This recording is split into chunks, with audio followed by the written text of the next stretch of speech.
వి gold trusted gold buyers. మీరు తాకట్టు పెట్టిన బంగారాన్ని విడిపించి ఈ రోజు ఉన్న మార్కెట్ ధరకు కొనబడును. ఏ హీరోయిన్ ఎంత స్థాయి హీరోయిన్ అయినా సరే కాస్టింగ్ కౌచ్కి ఒప్పుకోకపోతే అసలు హీరోయిన్ అయ్యే ప్రసక్తే లేదు అని వాళ్ళు దే ఆఫర్ దెమ్సెల్వ్స్ సర్వైవల్ కోసం అంటారా? సో ఇటువంటిది అయ్యి ఉంటుంది, మనం ఆఫర్ చేసేద్దాం, ఆయన అడగటానికి సిగ్గుపడుతున్నాడు, మనమే ఇచ్చేస్తే పోతుంది కదా అనే ఫీలింగ్లో హీరోయిన్స్. శీలం అనేది ఒకప్పుడు పవిత్రమైనదిగా మాట్లాడుకున్నాడు. ఇప్పుడు ఎంతమందికి శీలం సరిగ్గా ఉంది అంటే అవసరం, నేను దీంట్లో సర్వైవ్ అవ్వాలంటే ఇది అయితేనే అవుతుంది అనుకుంటే. మీరు ఎప్పుడైనా ఇబ్బంది పడే సందర్భాలు ఉన్నాయా సార్? మరి జానీ మాస్టర్ ఇష్యూలో ఏమై ఉంటుంది సార్? Work place harassment. అలాంటి టైంలో నేను లొంగిపోవాల్సి వచ్చింది, నాకు ఆప్షన్ లేకపోయింది. రాత్రి 2 గంటలకి నా డోర్ వచ్చి కొట్టేవారు తాగేసి. నైట్ తలుపులు కొట్టేవాళ్ళంతా మందు కొట్టినాక వస్తారు. వాళ్ళకి ఏ విధమైన కంపల్షన్స్కి లొంగాల్సిన అవసరం లేకుండా పైకి వచ్చిన నటీమణులు ఎక్కడ వాడినేసి ఎక్కడికి వెళ్ళారు. అందరు హీరోల కంటే ఎక్కువ హైయెస్ట్ రెమ్యునరేషన్ తీసుకున్నారు. ఎంత సార్ ఆ రోజుల్లో ఎలా ఉండేది? మొన్నటి డాకు మహారాజ్ సినిమాలో పాట కూడా విమర్శకి గురైంది కొంత. బయట వాళ్ళ పార్టీలకు వెళ్తే, పబ్బుల్లోకి వెళ్తే మీకు అంతకంటే భయంకరంగా ఉంటారు ఆడపిల్లలు. బోస్ గారు కరెక్ట్గా రాశారు, you have to control your self. అంటే కోకా కోకా కోకా కడితే కొరకరమంటూ చూస్తారు. సూరి సినిమా టైంలో మీరు ఇబ్బంది పడ్డారా డబ్బులకి? లాస్ట్ 2-3 years నుంచి నేను కంఫర్ట్ జోన్లో ఉన్నా. ఇప్పుడు సార్ పుష్ప లాంటి సినిమాలకి మేము వినడం ఎవరో చెప్పాం, ముత్యాల సుబ్బయ్య గారు చెప్పారనుకుంటాం, మొన్న 300 కోట్లు ఇలా ఉన్నాయి డైరెక్టర్ రెమ్యూనరేషన్. సరే నిజం చెప్పాలంటే నేను పుష్ప 2 చూడకూడదు అనుకున్నా. ఎందుకంటే బయట చెప్పిన మాటలు, అదేదో షెకావత్ మీద ఉచ్చబోస్తాడు ఇటువంటి అన్ని విని. మీ వివాహం ఎలా అయింది సార్? అది మా ఇంటి పక్క ఇల్లు, 2 ఇళ్ళు అవతల ఉండేవారు. లవ్ మ్యారేజే? అదే మరి ఇందాక ఏమన్నారు, ఫోటోలు కూడా చూడమని చెప్పారు సార్ మీరు.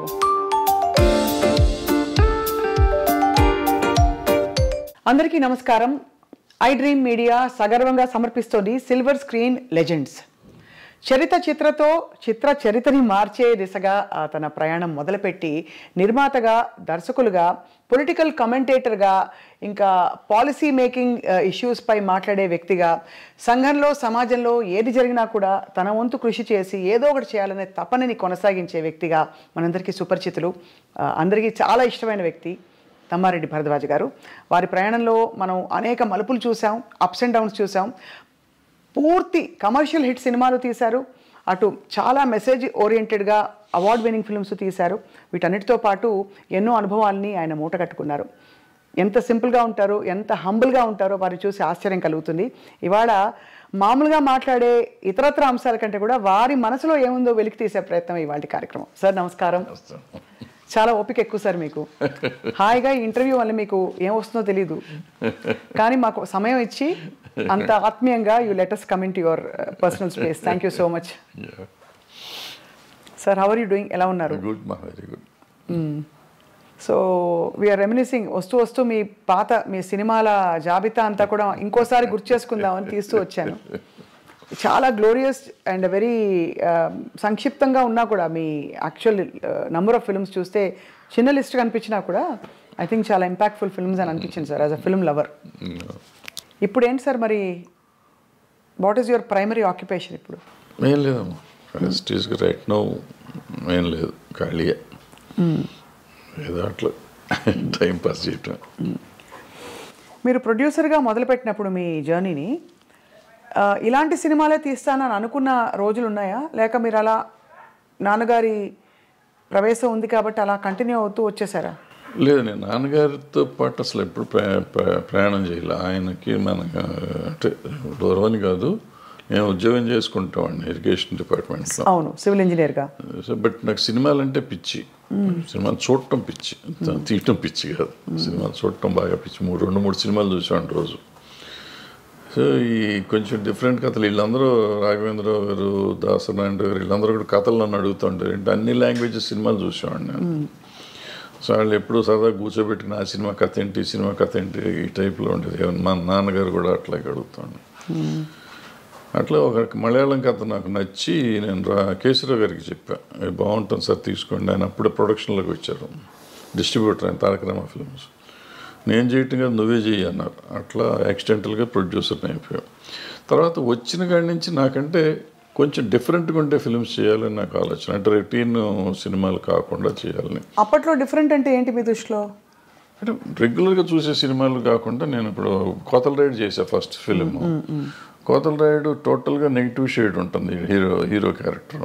ఫైనల్ క్లైమాక్స్ వచ్చేటప్పటికి చేంజ్ ఓవర్ ఉంటుంది. అంటే మనుషులు మనస్తత్వాల మీద ఎక్కువ ఆధారపడి ఉంటుంది. అంటే కథగా కొత్త కథ ఏం కాదు కానీ మనస్తత్వం, పిల్లడి మనస్తత్వం. దాంట్లో ఒక డైలాగ్ ఉంటుంది, ఆ అమ్మాయిని అతను వాడుకునేసి చెల్లి అంటాడు.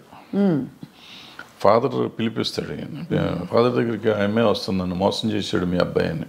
ఆయన జడ్జి, వీడు గాలితే అంటే వచ్చినప్పుడు ఆ అమ్మాయిని వీళ్ళ పిల్లలకి, అన్నయ్య పిల్లలకి టీచర్ అనమాట, మొత్తాన్ని ట్రాప్ చేశాడు. అయిపోయింది, ఇట్లా అయింది, అన్యాయం చేశాడు మీ అబ్బాయి అని అడిగితే చిచ్చిచ్చి నాకు అట్లా ఎట్లా ఉంటుంది, ఆ అమ్మాయిని చూస్తే నాకు చెల్లెలు ఫీలింగ్ అంటాడు. అంటే అప్పుడు ఆ అమ్మాయి ఒక డైలాగ్ చెప్తుంది, నువ్వు ఆ 2 అక్షరాలు అంత పవిత్రమైన చెల్లి అనే పదం అన్న దానికంటే లంజ అంటే నేను చాలా హ్యాపీగా ఫీల్ అయ్యేదాన్ని. చాలా పవర్ఫుల్ స్టేట్మెంట్ అది బాబోయ్ అని ఆ అమ్మాయి చెప్తుంది. చెప్తే ఫాదర్ అక్కడ మాట్లాడు అని వెళ్ళిపోతుంది. అమ్మాయి వెళ్ళిపోతే అప్పుడు ఫాదర్ అతన్ని కొట్టి, ఇలాంటి దరిద్రుడు నా కడుపును పుట్టిన, నేను సిగ్గుపడతాను, ఈ గైడ్ ఆఫ్ మై హౌస్ అని పంపించేస్తాడు. అలాంటి వాడు తండ్రికి కష్టం వచ్చినప్పుడు తండ్రిని కోసం మొత్తం కేసు వేసుకుని ఉరిశిక్షకి వెళ్ళిపోతానికి ప్రిపేర్ అయిపోతాడు. Quiet contrast character. అంటే మనుషులు మనస్తత్వాలు ఎట్లా ఉంటాయి అనేది ఉంటుంది. అట్లాగే మొగుడు కావాలికి వచ్చేటప్పటికి టేమింగ్ ఆఫ్ ద షూని ఒక రకంగా తీశారు. అప్పుడు మంచిలి అని హిందీ సినిమా వచ్చింది, అదో డిఫరెంట్గా ఉంటుంది. హౌ టు టేమ్ రిచ్, చెడిపోయిన అమ్మాయి, ఇలాంటి గాలిగా తిరిగే అమ్మాయి, చెడిపోయిన అమ్మాయి కాదు, రెస్పాన్సిబిలిటీస్ తెలియని అమ్మాయి, సమాజం అంటే రెస్పాన్సిబిలిటీ లేని అమ్మాయి. అటువంటి అమ్మాయిని దారిలోకి తెస్తాడు. అట్లా ఒక్కొక్క సినిమాకి ఒక్కొక్క ఆలోచన ఉండేది. మరో కురుక్షేత్రం తీసాం. అప్పట్లో ఈ కమ్యూనిస్ట్ పార్టీలు వాళ్ళంతా విడిపోతున్నారు, 36 పార్టీలు కలవాలి అని చెప్పి ఒక సినిమా తీసాం. అది అప్పటికి జనానికి ఎందుకు చెప్పాలి, తప్పు నాది, చూడండి అన్నారు జనం. అంతే. కానీ మీరంటే ప్రొడ్యూసర్గా మీరు అన్ని క్రాఫ్ట్స్లో ఇన్వాల్వ్ అయ్యేవారా? ఎందుకంటే ఆ రోజుల్లో ప్రొడ్యూసర్ అంటే డైరెక్షన్ అన్నిట్లో ఇన్వాల్వ్ అంటే ఎక్కడ షూటింగ్ లొకేషన్స్, కాస్ట్యూమ్స్ ఏంటి, ప్రతిదీ మనం చేసుకున్నాం. ఎక్సెప్ట్ డైరెక్షన్లో సెట్లోకి వెళ్ళేవాడిని కాదు. డైరెక్టర్లకు వాళ్ళ ఇండిపెండెన్స్ ఇచ్చేవాడిని. సినిమా అయిపోయినాక చూసుకుని రీషూట్ చేసిన సినిమాలు చాలా ఉన్నాయి. నాకు నచ్చకపోతే మళ్ళీ రీషూట్ చేసిన ప్రొడ్యూసర్గా చేసిన. నచ్చకపోవడం అంటే మీకు కన్విన్స్ కాకపోతే, లేదు క్వాలిటీ సరిగ్గా లేదని అనుకున్న అది పండగ సీన్ పండాలి కదా, పండితేనే సినిమా అప్పుడు బాగుంటుంది. పండకపోతే ఆటోమేటిక్గా ఉండదు. అది నేను క్రాంతి గారి దగ్గర నేర్చుకున్నాను. యాక్చువల్లీ కోతల రైడ్ క్రాంతి గారు దగ్గరుండి చేయించాడు. మేము ఇక్కడే చేసాం, మన ముషిరాబాద్ జైల్లో తీసాం సీన్ మొత్తం. అందరిని పెట్టి తీసినాక అంతా చూస్తుంటే అక్కడ చాలా ఇంపార్టెంట్ సీన్. అతను జైల్లో ఉంటాడు, వీళ్ళందరూ వెళ్ళి నువ్వు చేయలేదని, నువ్వు మర్డర్ చేయలేదు, అతను మర్డర్ నేనే చేశాను, తండ్రిని కాపాడతానికి. తండ్రి జడ్జి, వీడు ఎట్ట గాలి, నా మీద నేను జైలుకి వెళ్ళినా చచ్చిపోయినా ఎవరు పట్టించుకోరు, బట్ నాన్న సమాజానికి కావాలి కాబట్టి నాన్న ఉండాలి, నేను చచ్చిపోతాను అంటాడు. కాదు నువ్వు అసలు ఏమీ చేయలేదు కాబట్టి నువ్వు ఉండాల్సిందే అని చెప్పి తల్లి బ్రదర్స్ అందరూ పోరాడు. నువ్వు కేవలం చేయలేదని చెప్పి మిగతాది మేము చూసుకుంటూ ఉంటాం, లేదు నేనే చేశానని చెప్తాడు. అది మంచి సీను, 15-20 నిమిషాల సీను. ఆ సీను పండలో ఇక్కడ తీసాం జైల్లో. అప్పుడు మళ్ళీ తీసి ఇక్కడ సెట్ వేసి, మెడ్రాస్లో సెట్ వేసి, వీళ్ళందరినీ ఇక్కడ తీసుకుని రావాలంటే కష్టం అని చెప్పి సెట్ వేసి రీషూట్ చేసాం మళ్ళీ సీన్ అంతా. అట్లా మొగుడు కావాలో ఏదో నాకు నచ్చలేదంటే బ్రదర్స్ ఇద్దరు రిలేషన్షిప్ తెలియట్లా. సినిమా అయిపోయేసరికి సినిమా బాగానే ఉంది కానీ రిలేషన్షిప్ అసలు వాళ్ళిద్దరు అన్నదమ్ములు అనేది ఎక్కడ ఎస్టాబ్లిష్ చేయలేం. సో అది అప్పుడు మొత్తం కాపీ వచ్చినాక షూట్ చేసి దాన్ని యాడ్ చేసాం అన్నమాట. అట్లా మా ఇద్దరికి రెడీలు దగ్గర 5,000 to 6,000 feet రీషూట్ చేశాను. నాకు నచ్చలా తీసిన సినిమా. అయితే మీరు మొదటి నుంచి మీకు డైరెక్టర్ దృష్టి ఉంది? నేనేం చేయాలి, హార్డ్లే చేసుకునేవారు. కానీ మీకు నచ్చలేదనే ఇది ఉండాలి, ఇట్లా ఉండాలి అనుకుంటాం కదా, అనుకున్న విధంగా రాకపోతే అట్లా చేసుకునేవారు. కాస్టింగ్లో సార్ మీరు చాలా మందికి డైరెక్టర్గా అవకాశం ఇచ్చి ప్రవేశపెట్టారు. ఏంటి what would you look for ఒక హీరోయిన్ని తీసుకోవాలంటే ఆ రోజుల్లో? అంటే ఆ రోజుల్లో స్టాండర్డ్స్ ఎలా ఉండేవని? స్టాండర్డ్స్ ఏం లేవమ్మా, బట్ మన కంటికి నచ్చింది అంతే. మొగుడు నాకు అప్పట్లో ఈ ఆడపిల్లని సరిగ్గా చూసేవాడిని. ఇట్లా వచ్చి అమ్మాయి వచ్చిందంటే కూర్చుని బాగుంది, ఫోటోలు తీసుకుని చూసి బాగుంది పంపించేసి ఓకే అని. వైజాగ్ వెళ్ళిన మొగుడు మన్మ సామ్రాజ్యం సినిమాకి వెళ్ళి అమ్మాయిని ఫస్ట్ షాట్ పెళ్ళి సీన్ అనమాట. పెళ్లి కూతురుని చేశారు, పెళ్లి మండపం వేసి ఉంది. అమ్మాయి వచ్చింది, కెమెరామ్యాన్ పెద్ద గావు కేకేసాడు. ఏంట్రా అంటే అమ్మాయికి మెలకన్ను. ఏం చేయాలి అప్పుడు వైజాగ్ ఆర్టిస్టులు దొరకరు, అక్కడ మారుస్తానికి లేదు, రాత్రి ఫస్ట్ డే షూటింగ్ అది పైగా. సరే అందులో అమ్మాయిని కొత్త అమ్మాయిని తీసుకున్నాం. అమ్మాయిని ఎవరు సార్? లతాశ్రీయా? అమ్మాయిని డిసప్పాయింట్ చేసిన తర్వాత అమ్మాయి ఆపరేట్ చేయించింది. తర్వాత అప్పుడు ఏం చేశానంటే అప్పుడు అనుకోకుండా ఎందుకో నేను బాంబేలో కొన్నాను కాస్ట్యూమ్స్, నేనే వెళ్ళి కొనుక్కొచ్చా కాస్ట్యూమ్స్. ఆ కళ్ళజోళ్ళు తెచ్చా అక్కడి నుంచి. ఆ సీన్ ఒకదానికి ఆమె మిగతా అంతా గాగుల్స్ ఉంటాయి, పెద్ద గాగుల్స్ డజన్ తెచ్చాను, అవన్నీ ఆ సినిమాలో వాడేసాను. సో ఇక కళ్ళు కనప్పుడు సరిపోయి తర్వాత ఆమె ఆపరేట్ చేయించుకున్నాను. సో అట్లా వెళ్తూ ఉందన్నమాట. ఒకటి చేసుకుంటూ వచ్చేవాడు. అప్పుడు చిరంజీవి గారితో మీరు వర్క్ చేశారు. ఆ తర్వాత ఎక్కువ ఆయనతో మళ్ళీ అలాంటి జర్నీ మీకు కుదరలేదా? లేక అలాంటి కథలు పడలేదా మీకు? ఎవరైనా ఒక టాప్ స్టార్తో వర్క్ చేద్దాం కృష్ణ గారితో చేసాం, తర్వాత కృష్ణ గారితో చేసేది పెద్దవాడి తర్వాత చేయలేను. అంటే నేను చేసిన వాళ్ళంతా అప్కమింగ్ ఆర్టిస్టులు చేసాం. చిరంజీవి కానీ, భానుచంద్ర కానీ, సుమన్ కానీ, శ్రీకాంత్ కానీ, చక్రవర్తి కానీ, అందరూ అప్కమింగ్. కృష్ణ గారు ఒక్కళ్ళే అప్పటికే ఎస్టాబ్లిష్డ్. ఆయన దగ్గర 300 సినిమాలు, 293వ సినిమా నేను చేసాను. సో ఆయన ఒక్కడితో నేను చేసిన, మిగిలిన మీకు ఎక్కువ సక్సెస్ ప్రొడ్యూసర్గా వచ్చిందా సార్, డైరెక్టర్గా వచ్చిందంటారా మీ దృష్టిలో? బికాస్ ప్రొడ్యూసర్గా మీరు మంచి సూపర్ హిట్లు కొట్టారు. అంటే నాకు పెద్దగా రెండిట్లోనూ రాలేదు నిజం చెప్పాలంటే. ప్రొడ్యూసర్గా మొదటి 2 సినిమాలు బాగా హిట్లు ఇచ్చాను. బాగా హిట్ ఇచ్చారు. కోతల రేడు, మొగుడు. డబ్బులు బాగా వచ్చాయి సార్? అప్పట్లో ఏమొచ్చి ఏం లేదు. సిల్వర్ జూబ్లీ ఆడితే నాకు గుంటూరులో సిల్వర్ జూబ్లీ ఆడితే 1,25,000 1,10,000 వచ్చింది షేర్ అంతే. అంటే ఇప్పటి లెక్కలో చూసుకుంటే మాక్సిమం 10 కోట్లు ఉంటుందా? ఇప్పుడే ఉండదు మరి. అంటే బడ్జెట్ కూడా అంతే పెరుగుతుంది కదా మరి. 10 లక్షల సినిమా, అది సినిమా అంతా 10 లక్షలే. 10 లక్షలేగా అప్పుడు. 1978 79 80లో మీకు 10 లక్షల బడ్జెట్తో మీరు సినిమా తీశారు. ఇప్పుడు ఒక 2 సీన్ల ఆర్టిస్ట్ని పిలవాలంటే 10 లక్షల కాల్ షీట్, అంతే కదా సార్? అలా మారిపోయాయి స్టాండర్డ్స్, ప్రొడక్షన్ బడ్జెట్స్ మారిపోయింది. అంటే రూపీ వాల్యూ కూడా పడిపోయింది కదా, రూపీ వాల్యూ లేదు. మీరు రీమేక్ చేసిన ఫిల్మ్ బాజీగర్ వేటగాడుగా రీమేక్ అయినప్పుడు అంత సూపర్ హిట్ అయిన సినిమా ఎందుకు తెలుగులో అది జనానికి మనస్కరించలేదు? ఆ నెగిటివ్ షేడ్ ఉండే అలాంటి క్యారెక్టర్ని యాక్సెప్ట్ చేయలేదంటారా? అయ్యి ఉంటుంది. ఎందుకంటే రాజశేఖర్కి చాలా మంచి ఇమేజ్ ఉండేది. అతనికి కొంచెం స్ట్రిక్ట్ పోలీస్ ఆఫీసర్గా కానీ, లేకపోతే సమాజానికి పనికొచ్చే క్యారెక్టర్స్ చేసే క్యారెక్టర్ ఉంది. అతను మనసు పడ్డాడు వచ్చాడు అనుకోండి, కానీ అందుకు నచ్చలేదు, లేట్ అయిందో, ఏదో సంథింగ్ మన టైం బాగోలేదు, లేకపోతే నేను బాగా తీయలేదు, డైరెక్టర్గా నేను పెర్ఫామ్ చేయలేదు, ఏదైనా అయి ఉండొచ్చు. దానిలో డబ్బులు కూడా చాలా పెట్టారు కదా సార్ మీరు? కొంత డబ్బులు అందులో పోగొట్టుకున్నారని అంటుంటారు. అయిపోయిన కథ కదా, అయిపోయిన కథలో సార్. కానీ బాధ వేస్తుంది ఎప్పుడైనా మీరు తలుచుకున్నప్పుడు. బికాస్ ఇప్పుడు ఫర్ ఎగ్జాంపుల్ మా స్థాయిలో మాకు ఒక షో సరిగ్గా రాలేదంటే అయ్యో ఇంకా బాగా చేయాల్సింది, అది వర్కౌట్ అవ్వలేదు. ప్రతి వాళ్ళకి వాళ్ళ ప్రొఫెషన్లో ఉంటుంది కదా sir. What was it that was మీకు? అంటే ఇట్ వాజ్ వెరీ డిప్రెసింగ్. ఎందుకంటే what ever I last complete. నా కెరియర్ మొత్తం పోయింది. మొత్తం కెరియరే టర్న్ అయిపోయింది. అప్పటి వరకు మోస్ట్ సక్సెస్ఫుల్గా ఇండస్ట్రీలో ఉన్నవాడిని టోటల్గా ఆ రోజు నుంచి ఈ రోజు వరకు I could not cope up నిజంగా చెప్పాలంటే. అదర్వైజ్ నేను ఏదో వేరే ఈ ఫెడరేషన్లు, జనము, సినిమా ఇండస్ట్రీ వాటి వరకు పర్వాలేదు, కానీ as a producer or director I could not revive myself. తర్వాత పర్సన్ సంసారం ఇవన్నీ వచ్చి పర్లేదు, కానీ బట్ ఏదైనా కానీ ఆ రివైవల్ లేదు. సో దాంతో డెఫినెట్గా అదే it was one of those things. So తలుచుకుంటే మీకు అదే నేను ఎందుకున్నాను ఇండస్ట్రీలో అంటే మీకు ఒక వర్కౌట్ కాకపోయినా మీరు కొనసాగించడానికి కారణం లవ్ ఫర్ ద క్రాఫ్ట్ అని అనుకోవాలా? ఐ డోంట్ సే దట్ అంత అబద్ధం అని కానీ but peoples love rather more than my love for the craft. Majority of the people love me ఇండస్ట్రీలో సార్ బయట సినిమా ఇండస్ట్రీలో for so many other reasons. వదిలేసేద్దాం ఇది సినిమా గినిమా అనేది కానీ so many other reasons they feel as if ఏదో నేను మా అన్నయ్య ఉన్నాడు అనే ఫీలింగ్ వాళ్ళు ఉంటారు. వాళ్ళు అట్లాగే చూసుకుంటారు నన్ను.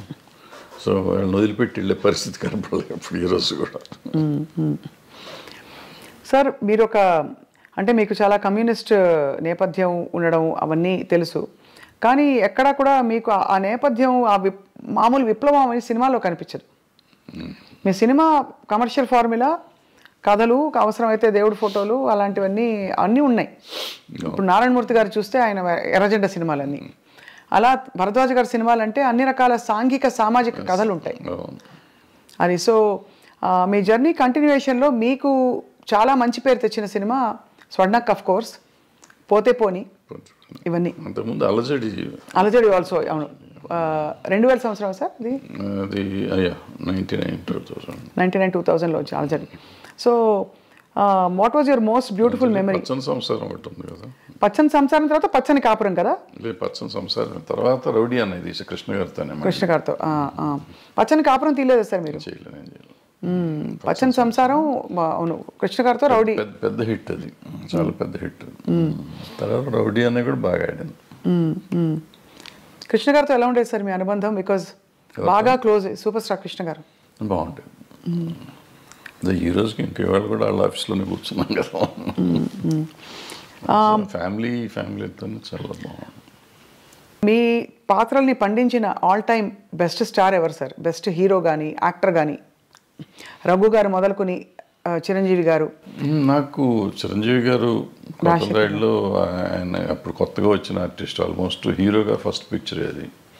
సో ఆయన అద్భుతంగా చేసాడు. దాంట్లో మొగుడు కావాలో ఆ క్యారెక్టర్ కొంచెం డిఫరెంట్ క్యారెక్టర్, అద్భుతంగా చేశాడు అది కూడా. సరే కృష్ణ గారు సరే, భానుచందర్ అలజడిలో అద్భుతంగా చేశాడు. నరేష్ అందులో క్యారెక్టర్ ఒకటి ఉంటాను, ఫ్యాంటాస్టిక్ చేశాడు అతను. దీంట్లోకి వచ్చేటప్పటికి పచ్చని సంవత్సరంలోకి వచ్చి నిరోష క్యారెక్టర్ ఒకటి అద్భుతంగా ఉంటుంది, ఆయమ్మాయి నిలబెట్టేసిన సినిమా. అట్లా ఏ సినిమాకి ఆ సినిమా. పోతే పోనీకి వచ్చేటప్పటికి ఆమె సింధుతులని చాలా బాగా. సింధుతులని శివబాలాజీ. రోజా, స్వర్ణక్కులో రోజా. ఏ సినిమాకి ఆ సినిమా బాగానే చేశారు. స్వర్ణముఖి ఆడలేదు కానీ పాపం సంగవి కూడా చాలా బాగా చేసింది ఆ సినిమాలో. Who was the most beautiful sir? మీరు ఫోటోలు ముందు చూసేవారు కదా, తర్వాత ఇంకా తప్పనిసరిగా మీరు డైరెక్ట్గా చూడవలసి ఉంది కదా, అప్పుడు కొంచెం కంఫర్టబుల్ అయ్యారా మీరు? 5-6 సినిమాల తర్వాత కంఫర్టబుల్. కష్టం. Is it the way your brought up? మీరు మీ పెంపకమా మీ స్వతహాగా మీ ఏదో అయ్యి ఉంటుంది, పెంపకమే అది. సో ఈ క్రమంలో సార్ మీరేమో అంత సిగ్గు బిడియం ఒక వాతావరణం నుంచి వచ్చారు. ఇండస్ట్రీ అనగానే ఒక చాలా ఫ్రీ స్పిరిటెడ్నెస్ ఇవన్నీ కనిపిస్తూ ఉంటాయి. సో మీరు మిమ్మల్ని అలాగే అట్టపెట్టుకున్నారా, లేక పరిస్థితులతో భరద్వాజ్ గారు కూడా కొంచెం అడాప్ట్ అయ్యారా? లేదు, చాలా తక్కువ. ప్రాబ్లీ 25% అడాప్ట్ అయ్యి ఉంటాను, నాట్ 75%, 25%. టు సమ్ ఎక్స్టెంట్ కొన్ని అడాప్ట్ అవ్వకపోతే బాగా సర్వైవ్ అవ్వలేం కదా. అవునవునవును. Like what sir? For example అంటే కొంచెం సోషల్గా ఉండడం, సోషల్గా ఉంటుంది అంతవరకు. అది కూడా నేను పార్టీ బర్డ్ని కాదు, నేను బయటికి వెళ్ళను. ఎక్కడికి వెళ్ళరా సార్? ఫంక్షన్స్ అయ్యేవా ఆ రోజుల్లో? సినిమా ఫంక్షన్స్ ఎక్కువ? ఫంక్షన్స్ అంటే మాకు అప్పుడు ఆడియో ఫంక్షన్స్ అటువంటి, లేకపోతే సినిమా ఓపెనింగ్లు అట్లా ఉండే, అంతే తప్ప వేరే ఉండే. ఈవినింగ్ పార్టీస్ అయితే లేదు ఎప్పుడు? నెవర్. సార్ ఇప్పుడు చాలామంది సినిమా ఇండస్ట్రీ నుంచి సీనియర్స్ అయిపోయిన వాళ్ళందరూ, లేదు ఇంకా సినిమాలు అయిపోయిన డైరెక్టర్లు బయట వచ్చి భాష్యం చెప్తున్నారు.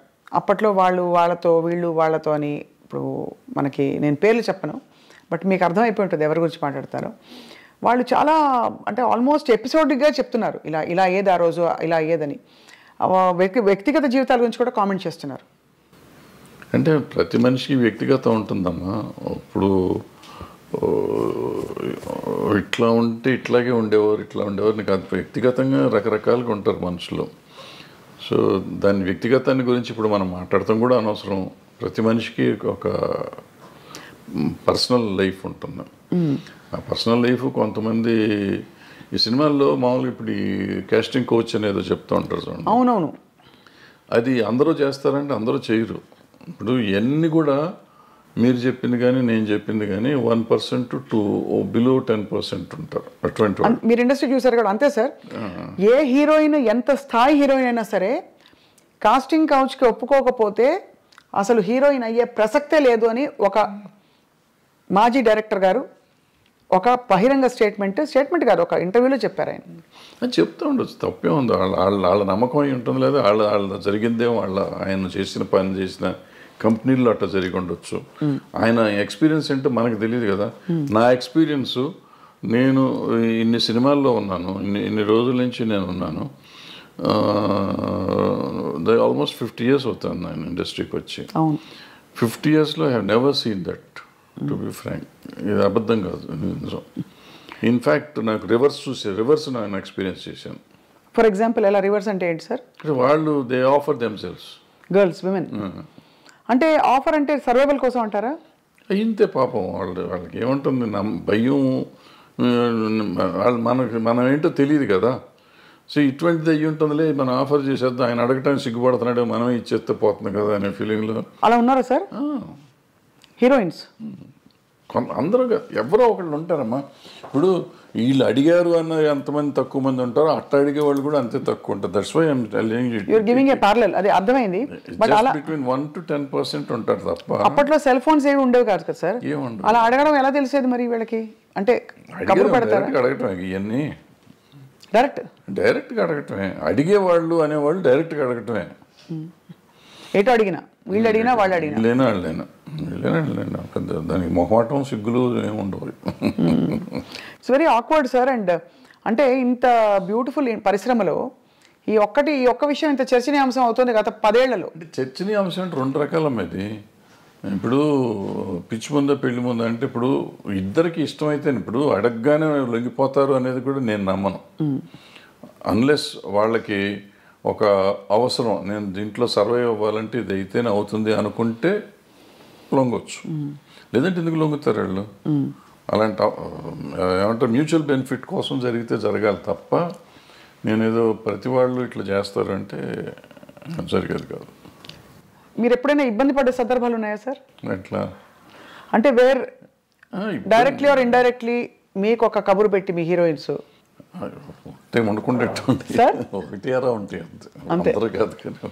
అంటే అందరూ అలా వచ్చి ఉంటారు కదా, మీరు చెప్పారు కాబట్టి చాలా మంది చాలా జెంట్, చాలా మర్యాదగా సొంత పిల్లల్లాగా. నాకు ఆడపిల్లలే 3. సో వాళ్ళంతా మన ఇంటికి వచ్చి ఇంట్లో ఆడపిల్లలాగా ఉండేవారు తప్ప ఎవరు 1-20 ఉన్నాయి పెద్ద విషయం. ఇవన్నీ అంటే ఇది ఇప్పుడు లేటెస్ట్గా మీరు కూడా మొన్న ఆఫ్ రికార్డ్ చాలా విషయాలు మీరు మాట్లాడినప్పుడు ఎక్స్ప్లెయిన్ చేసి చెప్పారు సార్. అదే ఈ జానీ మాస్టర్ ఇష్యూ తెరపైకి వచ్చినప్పుడు కూడా ఈ కమిటీలు వేయడం, వీటిని పరిష్కరించే దిశగా కమిటీల్లో ఉండేవాళ్ళు ఎవరు కూడా దిగొచ్చిన ఎవరు అంటే ఇట్స్ నాట్ సో ఈజీ కదా సార్. ఇవి హ్యూమన్ రిలేషన్షిప్స్ చాలా కాంప్లెక్స్గా ఉంటాయి. మీరు అన్నట్టు ఒక టైంలో ఇష్టం ఉండొచ్చు, ఒక టైంలో కాంప్రమైజ్ అవ్వచ్చు, ఒక టైంలో అది చెడుగా కనిపించవచ్చు, రకరకాలు ఉంటాయి, తప్పించుకోలేని పరిస్థితులు ఉండొచ్చు. ఏమిటవుతుంది sir? What you think is? అంటే ఇప్పుడు మీకు గతంలో మొదటి నుంచి కూడా చరిత్ర కనుకోండి, ఇతిహాసాలు తీసుకోండి, పురాణాలు తీసుకోండి. ఆయన వాల్మీకి గారు దొంగ, ఆయన తర్వాత మంచివాడు అయిపోయాడు. సో ఇట్లా మనుషుల్లో మార్పులు చాలా వస్తూ ఉంటాయి. మారిన ఇప్పుడు నేను మారిపోయాను, గతంలో తప్పు చేశాను నేను, ఇప్పుడు నేను మారిపోయి ఉంటే నువ్వు తప్పు చేసావు అంటే దానికి అర్థం లేదు కదా. సో నువ్వు గతంలో నువ్వు దుర్మార్గుడు కాబట్టి ఇప్పుడు ఏం చెప్తావంటే, ఇప్పుడు నేను మారిపోయాను, నేను సన్యాసిని అయిపోయా. బుద్ధుడు అంతకుముందు రాజు, అశోకుడు అంతకుముందు రాజు, వీళ్ళిద్దరూ బౌద్ధ మతానికి వచ్చినాక వాళ్ళు ఏమి చేయలే. బుద్ధుడు దేవుడు కాదంటావా? అంతే కదా సార్. సో మరి ఏ కాంటెక్స్లో చెప్తున్నారు అది? అంటే తప్పులు జరుగుతున్నాయి కానీ ఎట్లా ఉంటుందంటే, నేను విక్టిమ్ని అనుకోమ్మా, విక్టిమ్ కానీ లేకపోతే నా మీద ఎలిగేషన్ వచ్చింది అనుకోమ్మా. సో నాకు కడుపు రగిలిపోతూ ఉంటుంది. అంటే ఇది ఎట్లా ఉంటుందంటే, దీంట్లో ఇప్పుడు వస్తున్న ఇష్యూస్ అన్నీ ఏంటంటే ఇప్పుడు ఇద్దరు మ్యూచువల్గా ఒకళ్ళకొకళ్ళు ఇష్టపడతారు. ఇప్పుడు అప్పుడు కూడా కదా సార్, ఎప్పుడైనా కానీ ఇష్టపడతారు. ఇష్టపడతామో లేకపోతే సరెండర్ అవటమో ఏదైనా అనుకోండి. సరెండర్ అయినా కానీ తర్వాత కలిసి ఉన్నారుగా. అవును, నాతో సరెండర్ అయిపోయినాక ఇద్దరు కొంతకాలం కలిసి ఉన్నాం. ఇప్పుడు సరెండర్ అయిన వాళ్ళు నా మీద కేసు పెడతాం మొదలెడతారు అనుకోండి. అయితే సరెండర్ అయ్యి కొంతకాలం అయిపోయినాక నేనంటే వాళ్ళకన్నా మొఖం మొత్తి ఉండొచ్చు, నాకు వాళ్ళ మీదన్నా మొఖం మొత్తి ఉండొచ్చు. అది ఎవరికైనా ఎప్పుడైనా జరగచ్చు. వాళ్ళు నాకు బయటికి వెళ్తా అంటే వదిలిపెట్ట బుద్ధి ఇదిగా ఒకరికొకరు మ్యూచువల్గా వదిలిపెట్టపోయినప్పుడు ఈ కేసులు గట్టలు కథలు వస్తాయి. అప్పుడు నువ్వు ఎట్లా మొన్నటిదాకా బాగానే ఉన్నావు కదా, ఇప్పుడు నేను అవసరం తీరిందని వచ్చావా అని ఒకళ్ళు ఈ రకంగా ఉంటాయి. న్యాచురల్, ఇది హ్యూమన్ సైకాలజీ. ఇది దాన్ని పట్టుకుని మనం మాట్లాడతాం కదా. ఇక్కడ ఏంటంటే నో మీన్స్ నో మీద మాట్లాడాలి మనం. ఇప్పుడున్న కొత్త సిస్టమ్, ఒకప్పుడు అది వేరు. ఇప్పుడు శీలం అనేది ఒకప్పుడు పవిత్రమైనదిగా మాట్లాడుకునేవాళ్ళం. ఇప్పుడు ఎంతమందికి శీలం సరిగ్గా ఉంది అంటే చాలా డౌట్లు ఉన్నాయి. అంటే శీలాన్ని శీలంగా చూస్తున్నామా లేదా అనేది పాయింట్. అంటే ఇది వరకు ఇట్ వాజ్ అ బిగ్ టాబు, అంటే ఇప్పుడు కాదు, అది ఇప్పుడు మోర్ నార్మలైజ్ అయిపోయింది. సో ఇప్పుడు దానికి ఏమవుతుంది ఆటోమేటిక్గా నీకు ఇష్టం లేనప్పుడు అవుతుంది. రోజు మనకి రిలేషన్షిప్లో ఉంటున్నాం, మనం రిలేషన్షిప్లో ఉన్నామని మనం ఫేస్బుక్లో పెట్టుకుంటున్నాం, ఇన్స్టాగ్రామ్లో పెట్టుకుంటున్నాం, అన్ని చోట్ల పెట్టేసుకుంటున్నాం. నెక్స్ట్ డే ఇప్పుడు బ్రేకప్ అయిపోయామని మనం పెట్టుకుంటున్నాం. సో మనమే అనౌన్స్ చేసుకుంటున్నాం వాట్ ఈస్ హ్యాపెనింగ్. అవును, ఆ తర్వాత మనకే కోపం వస్తే వాళ్ళ మీద కేసు పెడుతున్నాం. ఇది ఇప్పుడు దానికి ఎవరు బాధ్యులు అంటే కలిసి ఉన్నారు కదా. ఇప్పుడు ఏం పోయే కాలం ఏం తీపరం వచ్చింది మీకు అంటారు మా అమ్మమ్మ భాషలో మాట్లాడాలంటే. తీపరం లేదు, తాపరం లేదు. ఇది ఏంటంటే నాకు ఇష్టం లేదు, నువ్వు రావద్దనని రావకూడదు, అంతే, సింపుల్. సో అక్కడ నుంచి ఆ వైరం వల్ల వచ్చే కేసులు అంటారు ఇది. కానీ జెన్యున్గా ఆడపిల్లలకి రక్షణ లేదని హేమా కమిటీ రిపోర్ట్ని కూడా మీరు ఆమోదించపోరు. ఎందుకు డెఫినెట్గా ఉందమ్మా, డెఫినెట్. ఇప్పుడు ఒక అమ్మాయి వచ్చింది పాపం, ఎవరో ఒక అమ్మాయి ఆశగా సినిమాల్లోకి చేద్దామని వచ్చింది. వచ్చిన అమ్మాయిని నువ్వు నాకు ఏదన్నా ఇది ఇస్తేనే నేను ఉద్యోగం ఇస్తాను, వేషం కానీ పని కానీ ఇస్తాను అనేది దుర్మార్గమే కదా. హేమ కమిటీ రిపోర్ట్లో కానీ ఎక్కడైనా కానీ ఈవెన్ పాక్సో దీంట్లో కానీ అదే చెప్తాను. నువ్వు అడగటం కూడా తప్పు. అడిగినాక లొంగి నువ్వు ఆ అమ్మాయికి పని ఇచ్చేసినా కూడా, ఎదురు పని ఇచ్చేసినా కూడా లొంగ తీసుకోవటం తప్పే. కాబట్టి ఏ రోజు తెలిసినా కానీ నా మీద నేను శిక్షార్హుడిని. ఏమంటే మ్యూచువల్గా కలిసి ఉన్నాం కదా, నీకేంటి అని మనం అడగటానికి లేదు. ఇంకా కలిసి ఉన్నా కానీ నువ్వు లొంగ తీసుకున్నావు కదా. అవును, ఇప్పుడు మరి జానీ మాస్టర్ ఇష్యూలో ఏమై ఉంటుంది సార్? అది దాన్ని నేను మాట్లాడకూడదు. మీరు మాట్లాడకూడదు కాబట్టి ఓకే ఫైన్, అడగం సార్. మేము కూడా కమిటీని కోర్టుని కంప్లీట్గా గౌరవిస్తూ అంటే దీనికి బేస్ లైన్ ఒక నార్మ్ ఎలా తీసుకోవాలనే ఒక క్వశ్చన్. ఎందుకంటే టిపికలీ రెమ్యూనరేషన్స్తో పాటు ఇట్స్ అన్ ఎక్స్పెక్టెడ్ ఫేవర్ అని వినికిడిలో ఉంది. చాలామంది హీరోయిన్లు, చాలామంది క్యారెక్టర్ ఆర్టిస్టులు, దీంట్లో జయలలిత గారు చెప్పారు సార్ ఫర్ ఎగ్జాంపుల్. ఇక్కడ నాకు ఆ కేసు మీరు అడుగుతున్న particular case it is work place harassment. Workplace హెరాస్మెంట్లో అంటే మీరు పనిచేస్తున్నారు, మీరు సాక్షి టీవీలో పనిచేస్తున్నారు, లేకపోతే ఐ డ్రీమ్లో పనిచేస్తున్నారు. మీకు నాకు ఏదో వైరం ఉందో, లేకపోతే మన ఇద్దరికి సమ్ స్కోర్ సెటిల్ చేసుకోవాలి. నేను సడన్గా మీరు వెళ్ళి యాంకరింగ్ చేస్తా ఉంటే ఇట్లా జరుగుతుంటే మధ్యలో వచ్చేసి ఆపేసే స్వప్న బయటికి రామ్ టూమ్ అంటే that is work place harassment. ఏమీ చెయ్యిపోయినా అతను మనిషి మీకు చాలా ఇష్టమై ఉండొచ్చు, మీతో వాళ్ళకి ఉండొచ్చు, ఏదైనా అయి ఉండొచ్చు, but it's no business to can get into the premises. First point, that is work place harassment. So అటువంటి టైప్ ఆఫ్ కేసెస్ దాంట్లోకి వస్తాయి. మిగిలిన ఇవన్నీ మనకు సంబంధం లేని కేసులు. కానీ ఇది ఇక్కడ సెక్షువల్ ఎక్స్‌ప్లాయిటేషన్ జరిగింది. That is also sexual exploitation. A right to has gut, he might be having right on you some ఏదైనా రకంగా, but he should have weighted out side. లోపలికి వచ్చి అంత ఇది లేదు కదా. And it's not his premises, my premises. అదే లోపల రావడమే తప్పు కదా. సో ఇవన్నీ అంటే మరి వీటికి పరిష్కారాలు ఉంటాయంటారా? బికాజ్ మూవీ ఆర్టిస్ట్ అసోసియేషన్ ఏముంటుందా పరిష్కారం? ఏదో ఉంటాయి, చట్టాలు ఉంటాయి, చట్టాలు చెప్పినవి సగం చేస్తూ ఉంటాం. చట్టాలు చెప్పినందువల్ల అవుతుందా? ఏది అవుతుందంటే మనం కూడా తప్పు చేసామా లేదా, ఇది తప్ప కాదా అనేది మనం ఆలోచించుకోవాలి. మనం కూడా కొంచెం పెద్ద మనసు చేసుకుని ఈ చూసి చూడనట్టు మనం వెళ్ళాలి. జరుగుతూ ఉంటాయి తప్పులు, నాతో జరుగుతాయి, మీతో జరుగుతాయి, ప్రతి మనిషితో జరుగుతాయి తప్పులు. ఆ తప్పుని మనం దాన్ని ఇంకొంచెం అల్లరి చేసుకుంటానికి ట్రై చేయకుండా దాన్ని సరిగ్గా పరిష్కరించుకుంటే ఈజీగా సాల్వ్ అయిపోతుంది. అసలు ఇష్యూ ఏముంది, ఎవరి పనులు చేసుకుంటున్నప్పుడు ఇష్యూస్ ఏముంటాయి ఇక్కడ? అది కరెక్టే కదా సార్ అది. కానీ okay, final question on this topic sir. వాతావరణం చాలామంది ఇప్పుడు క్యారెక్టర్ ఆర్టిస్టులు బయటకు వచ్చి ఇంటర్వ్యూలు ఇచ్చిన సందర్భాల్లో చెప్పారు, ఫలానా టైంలో నేను లొంగిపోవాల్సి వచ్చింది, నాకు ఆప్షన్ లేకపోయింది, రాత్రి 2 గంటలకి నా డోర్ వచ్చి కొట్టేవారు తాగేసి. మరి ఇవన్నీ ఏమిటంటే వీటిని ఏ పరిధిలో చూడాలి, ఏ కోణం నుంచి చూడాలి? ఇవి ఇంటర్వ్యూ అంటే ఇవేదో ప్రైవేట్గా చెప్పినవి కాదు సార్, బహిర్గతంగా చెప్పారు. ఇప్పుడు ప్రాబ్లం ఏంటంటే ఇక్కడ మన సమాజం ఫస్ట్ అసలు ఆడపిల్ల అంటేనే లోకువ, బయట కూడా సమాజంలో జనరల్గా సినిమాల్లో ఉన్నాడంటే అసలు మరీ లోకువ, అంటే వాళ్ళకి ఏదో taken for granted. Correct, taken for granted. So ఎవళ్ళైనా ఏదైనా చేయొచ్చు. అండ్ ఈ సినిమాల్లో నిజాలెన్నో అబద్ధాలెన్నో మనకేమీ తెలియదు, కానీ ప్రతి వాళ్ళకి ఒక ట్యాగ్ పెట్టేసి ఉంటుంది, ఈ అమ్మాయి ఆ అబ్బాయితో ఉంది, ఆ అబ్బాయి ఆ అమ్మాయితో ఉన్నాడు, సంథింగ్ ఉంటుంది. అవును. ఈ ఇంటాక్సికేషన్ స్టేజ్ వస్తుంది, నైట్ తలుపులు కొట్టే వాళ్ళంతా మందు కొట్టినాక వస్తారు. వాళ్ళకి నాకు దొరకలేదు, వాళ్ళకి ఈ టైప్లో ఉంటారు వీళ్ళంతా. దీని మీద ఈడే తలుపు కొట్టి ఆడి దగ్గరికి వెళ్ళా, నా దగ్గర రావా, ఈ టైప్లో ఉంటారు. ఇవన్నీ ఇటువంటి అంటే ఊరికి చెప్పు, దీని మీదే కాదు, బట్ అటువంటి జరుగుతానికి అవకాశాలు ఉంటాయి. రైట్. కానీ చాలా గొప్పగా గౌరవం నిలుపుకుని అద్భుతమైన సినిమాలు, అంటే నిజంగా కళాఖండాలు సృష్టించిన గ్రూప్స్, టీమ్స్, టెక్నీషియన్స్ ఎంతమంది ఉన్నారు సార్, చాలా గొప్పవాళ్ళు ఉన్నారు. అన్ఫార్చునేట్లీ వీటి గురించి ఎక్కువ మాట్లాడతాం కానీ మనం. అద్భుతం. ఇప్పుడు ప్రతి మనిషికి వీక్నెస్ ఉంటుందమ్మా, రకరకాల వీక్నెస్ ఉంటుంది. ఆ వీక్నెస్ ఏదైనా అయ్యి ఉండొచ్చు, అమ్మాయి అయ్యి ఉండొచ్చు, కులం అయ్యి ఉండొచ్చు, మతం అయ్యి ఉండొచ్చు, ఇంకోటి అయ్యి ఉండొచ్చు. సో ఆ వీక్నెస్ని గురించి మనం మాట్లాడితే ఇప్పుడు ఎప్పుడు మంచిని గురించి కూడా మాట్లాడవచ్చు కదా. తప్పకుండా మంచిని గురించి మాట్లాడితే ఇప్పుడు ఈ అమ్మాయిల వీక్నెస్ని గురించే మాట్లాడితే ఇవాళ సమాజంలో ఎంతమంది నిలబడతారు? పొలిటీషియన్స్ని తీసుకోండి, సినిమా యాక్టర్లను తీసుకోండి, ఈవెన్ బయట సమాజంలో తీసుకోండి, సాఫ్ట్వేర్లో తీసుకోండి, మీడియాలో తీసుకోండి, ఎక్కడన్నా తీసుకోండి, స్త్రీయే మూల కారణం అంటారు. ఇప్పుడు నేను ఉంది కదా, ఈ కేసు ఉంది కదా, ఇది మన ఐసీని పెట్టిన కోర్టు, అదే పాష్ రూల్స్ ప్రకారం తీసుకుంటే ఈ చెప్పిన ఏ సెక్టర్లో అయినా మగవాళ్ళు ఉంటారా? ఉండరు.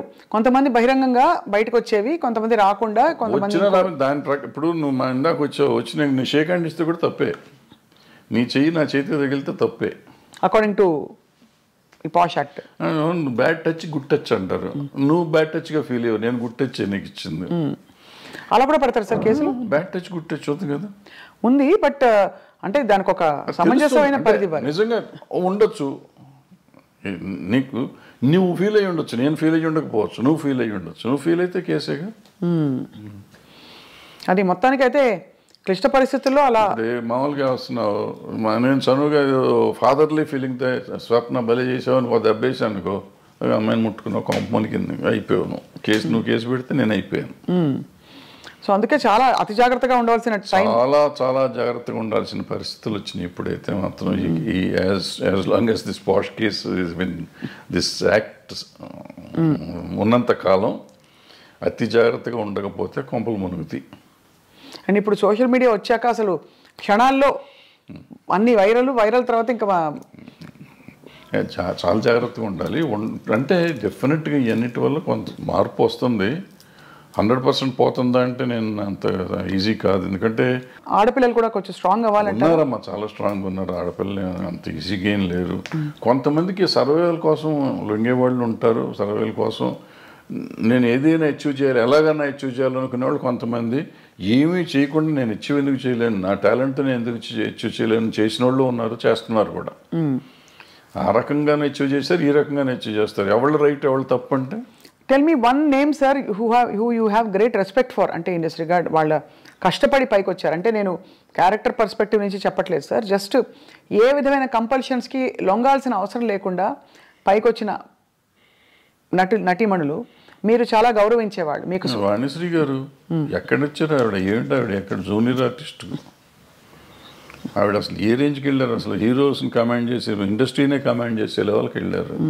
హయ్యెస్ట్ పెయిడ్ ఆర్టిస్ట్ ఆవిడ. సింపుల్, ఆవిడ అంతకంటే గొప్పవాళ్ళు ఎవరు లేరు మార్కెట్లో. భానుమతి గారు అంటే వాళ్ళు వేరే, భానుమతి గారు కమాండ్ చేశారు.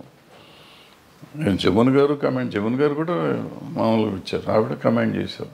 ఆవిడ రామారావు గారు నాగేశ్వరరావు కాదని చెప్పి ఆ రోజుల్లో షీ గుడ్ విత్ స్టాండ్. మనం అనుకుంటాం రామారావు నాగేశ్వరరావు కంటే వేరే లేదు ఆ రోజుల్లో, ఆల్టర్నేటివ్ లేని పరిస్థితుల్లో ఆవిడ నిలబడి మళ్ళీ వాళ్ళిద్దరూ ఆవిడతో కాంప్రమైజ్ అయ్యారు తప్ప ఆవిడ వాళ్ళతో కాంప్రమైజ్ అవ్వలేదు. సో ఎప్పుడు ఇదేం లేదు, అదే ఏదో అయిపోతుంది అదేం లేదు. సౌందర్య గారు చెప్పుకుంటా పోతే ఎవరైనా ఉంటారు, ఎవరికి ఉండే వీక్నెస్ వాళ్ళకు ఉంటుంది. ఆ వీక్నెస్లోని మనకి సంబంధం లేదు, వాళ్ళ పర్సనల్ ఇష్యూస్ అయ్యి. కరెక్ట్ అండి, అంతే సార్. అంతే తప్ప వీళ్ళంతా ఇటు లొంగిపోయారా ఉన్నారా? వాణిశ్రీ గారు ఏం చేశారు అసలు? ఆవిడ ఏంటి, అక్కడ ఎక్కడి నుంచి వచ్చింది? కానీ ఆ రోజుల్లో ఎవరు మనసు పడలేదా సార్ వాణిశ్రీ గారిని చూసి? చాలా పడితే పడ్డారు, ఆ గొడవ మనకు సంబంధం లేదు. బట్ ఆవిడ డిక్టేట్ చేసింది కదా. అవును, ఆవిడ వచ్చిన రోజు నుంచి ఆవిడ అట్లా ఎదుగుదల వచ్చింది కదా అవును సినిమా ఇండస్ట్రీలో. అంటే ఆవిడలో టాలెంట్ లేకపోయి ఉంటే ఆవిడ ఇంత గొప్పది అయ్యేది కాదుగా. కరెక్ట్, టాలెంట్ ఉంది కాబట్టే కదా మిగిలిన ఏంటనే పక్కన పెట్టండి. ఆవిడ ఏదో బాగాలేదన్నారు, కళ్ళు బాగాలేదంటారు, అది అంటారు, ఇది అంటారు. ఫైనల్గా ఆవిడే గాడెస్ అయిపోయింది కదా. అవును, అన్ని భాషల్లోనూ, తమిళ్లోనూ, తెలుగులోనూ. ఏం అందం సార్ అసలు. అంటే రంగు తక్కువ అని అప్పుడు అన్న వాళ్ళందరూ ఒక్కసారిగా వాణిశ్రీ చీర కట్టారంటే, వాణిశ్రీ గారి చీర అంటే ఒక ట్రెండ్ సెట్టర్. సో ఎక్కడ వాణిశ్రీ ఎక్కడికి వెళ్ళేది ఆవిడ?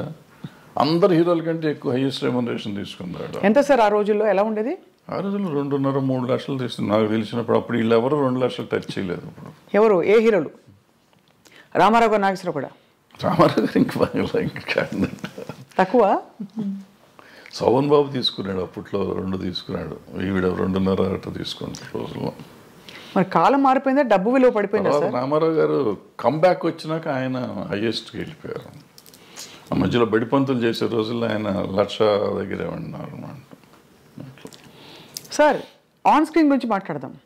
మనకి ఎక్కడో ఇన్ పోర్ట్రేయింగ్ విమెన్, అంటే విమెన్ ఇష్యూస్ మీద మీరు బాగా స్పందిస్తూ మాట్లాడుతూ వచ్చారు కాబట్టి స్క్రీన్ మీద కూడా మొన్నటి డాకు మహారాజ్ సినిమాలో పాట కూడా విమర్శకి గురైంది కొంత. అవసరమా అని, తప్పు రైట్ అని కాదు, ఇది అవసరమా మనకి? అంటే మీ పరిధిలో మీరు ఎప్పుడు కూడా అశ్లీలం, అసభ్యకరం అనే అంశాలకు కానీ, స్టెప్పులు వేసినప్పుడు ఇలాంటివి కానీ మీరు జాగ్రత్తలు తీసుకునేవారా? Were you very conscious? డెఫినెట్గా వెరీ కాన్షియస్. అంటే నాకు ఒక్క సినిమాకి నాకు కోపం వచ్చి తీసాను, బంగారు మొగుళ్ళు అనుకుంటే. ఇటువంటి దరిద్ర పని నేను కూడా చేశాను. ఆ పాటే దరిద్రం. అక్కడ చేయేస్తే ఇక్కడ చేయేస్తే సంథింగ్ ఏదో ఉంటుంది, సరే గుర్తులేదు. అంటే మంచి నీతిగా అసలు ఎక్కడ ముట్టుకోకుండా ఒకరినొకరు టచ్ చేయకుండా సినిమా తీస్తా అంటే ఎవడు చూడలేదని కోపం వచ్చి ఆ సినిమా దరిద్రం పెట్టండి అని చెప్పి నేనే పెట్టి తీస్తాను. అంటే ఒక్కోసారి ఫ్రస్ట్రేషన్లో చేసిన పని అది చేసింది నేను చేసిన తప్పే.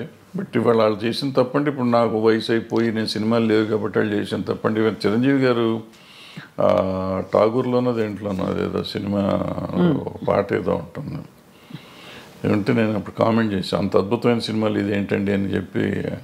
ఆ తర్వాత వాళ్ళంతా ట్రోల్ చేశారు. అట్లాగే బాలకృష్ణ గారు మొన్న ఆ సినిమాలో కూడా అది అనవసరం, అది ఆయన స్టేచర్కే అనవసరం. అసలు ఇవాళ అటువంటి చూస్తారు అనుకోవటం అనవసరం. అంతకుముందు ఆయన చేశాడు కదా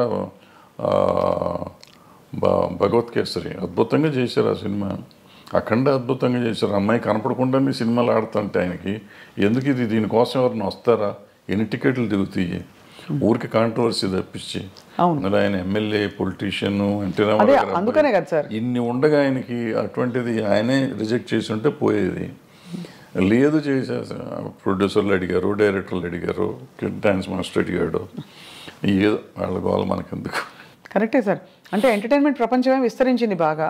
నెట్ఫ్లిక్స్లో ఇంట్లోనే మనకి ఫారిన్ అయితే ఎన్నెన్నో రకరకాలు అన్నీ వచ్చినాక అసలు బేసిక్గా ఓటీటీ వచ్చిన తర్వాతమ్మా ఏది తప్పు ఏది ఒప్పు అనేది లేకుండా సెన్సర్ వాళ్ళు కూడా వదిలేస్తున్నారు ఇవన్నీ పట్టించుకోకుండా. నాకు రౌడీ అన్నయ్యలోనో దేంట్లోనో ఒక సాంగ్ చేశాను, చేస్తుంటే ఈ రంభక వరకు మిడి లాగా ఉంటుంది ఇక్కడ దాకా.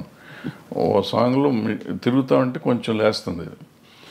సినిమా రిలీజ్ అయినాక నాకు సెన్సార్ ఆఫీసర్ ఫోన్ చేసి, సార్ ఇక్కడ ఎక్కడో ఉంది సార్, ఎవరో జనం అంటున్నారు సార్, కట్ చేయండి సార్ అని. రిలీజ్ అయిన తర్వాత కట్ చేశాను నేను. జస్ట్ ఊరికే మిడి ఇక్కడ ఉంది, ఇప్పుడు గాలికి ఎగిరింది, వెళ్తే ఇంతవరకు ఎక్స్పోజ్ అయింది. నేటి దౌర్జన్యం అనే సినిమాలో ఒక సాంగ్లో వాణి విశ్వనాథ్ గారికి స్విమ్మింగ్ సూట్ వేసా, ఒక బిట్ వేస్తే సెన్సార్ కట్ చేశారు. అదే టైంలో బొబ్బిలి రాజాలో ఆమె సినిమా అంతా చొక్కా వేసుకుని కింద ఏమి లేకుండా దివ్యభారతి, అవును, అది ఫుల్ సినిమా వదిలిపెట్టారు. నాకు ఒక బిట్ ఏంటంటే దాంట్లో వదిలేరు కదండి అంటే, ఆ సినిమా అంతా దాని మీద ఉంది, నీ సినిమా అది లేదు కదా, ఎందుకు నువ్వు చేయాలంటారు.